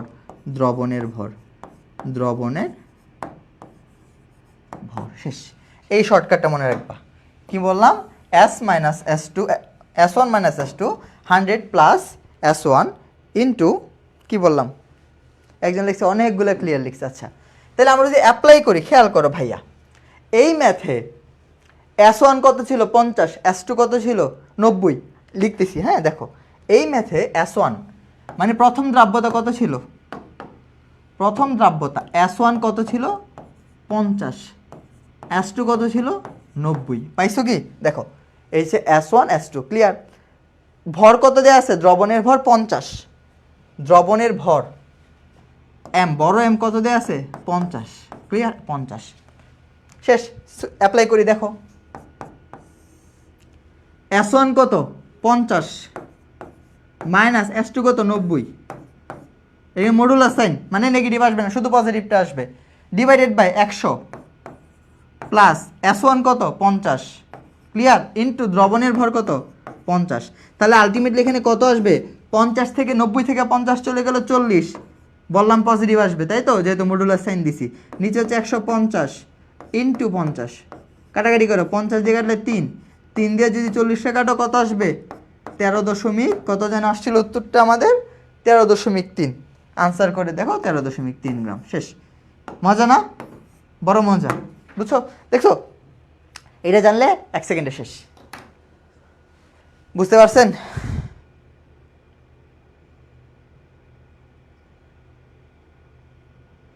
বুঝতে পেরেছেন কি না একটু জানাবেন।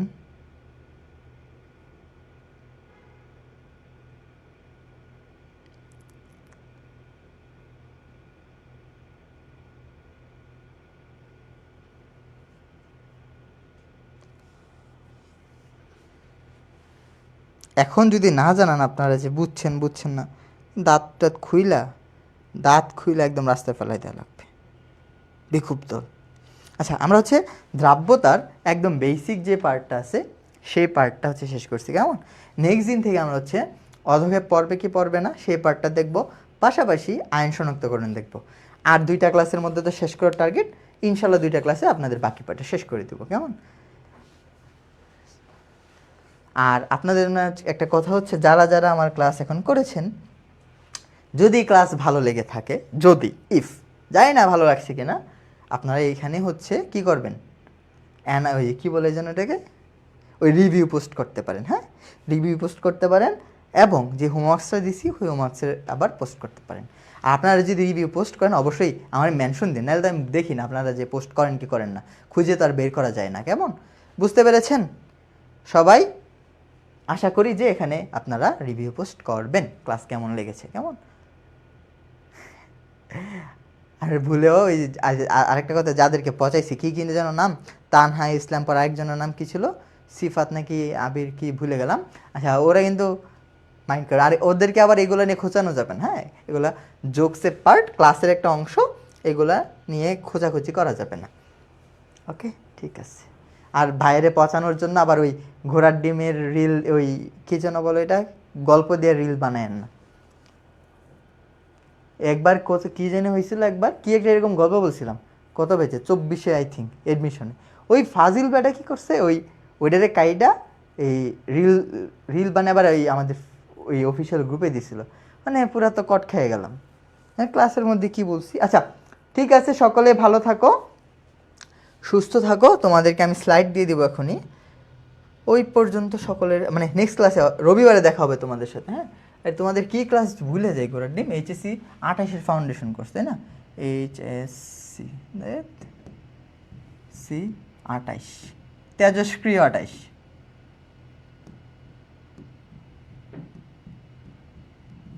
কেমিস্ট্রি 3, তেজস্ক্রিয় 28। তোমাদের নামটা তেজস্ক্রিয় 28 লেখা উচিত ছিল না ভাইয়া, মাইন্ড করি নাই। ওকে, ঠিক আছে, ঠিক আছে। ভালো থাকবেন, সুস্থ থাকবেন, ভালো থাকবেন, পড়াশোনা করতে হবে। আর যারা যারা হচ্ছে ভালো করছেন পরীক্ষা, আপনাদেরকে ধন্যবাদ। কে কে যেন 40ই পাইছে দেখলাম না, খেয়াল করিনি তখন। তানহা ইসলাম মনে পাইছে, আর কে যেন ছিল, নীলিমা কি পাইছে কিনা জানি না। আচ্ছা, আলিফ আলী, ঠিক আছে, সকালে ভালো থাকেন, আসসালামু আলাইকুম।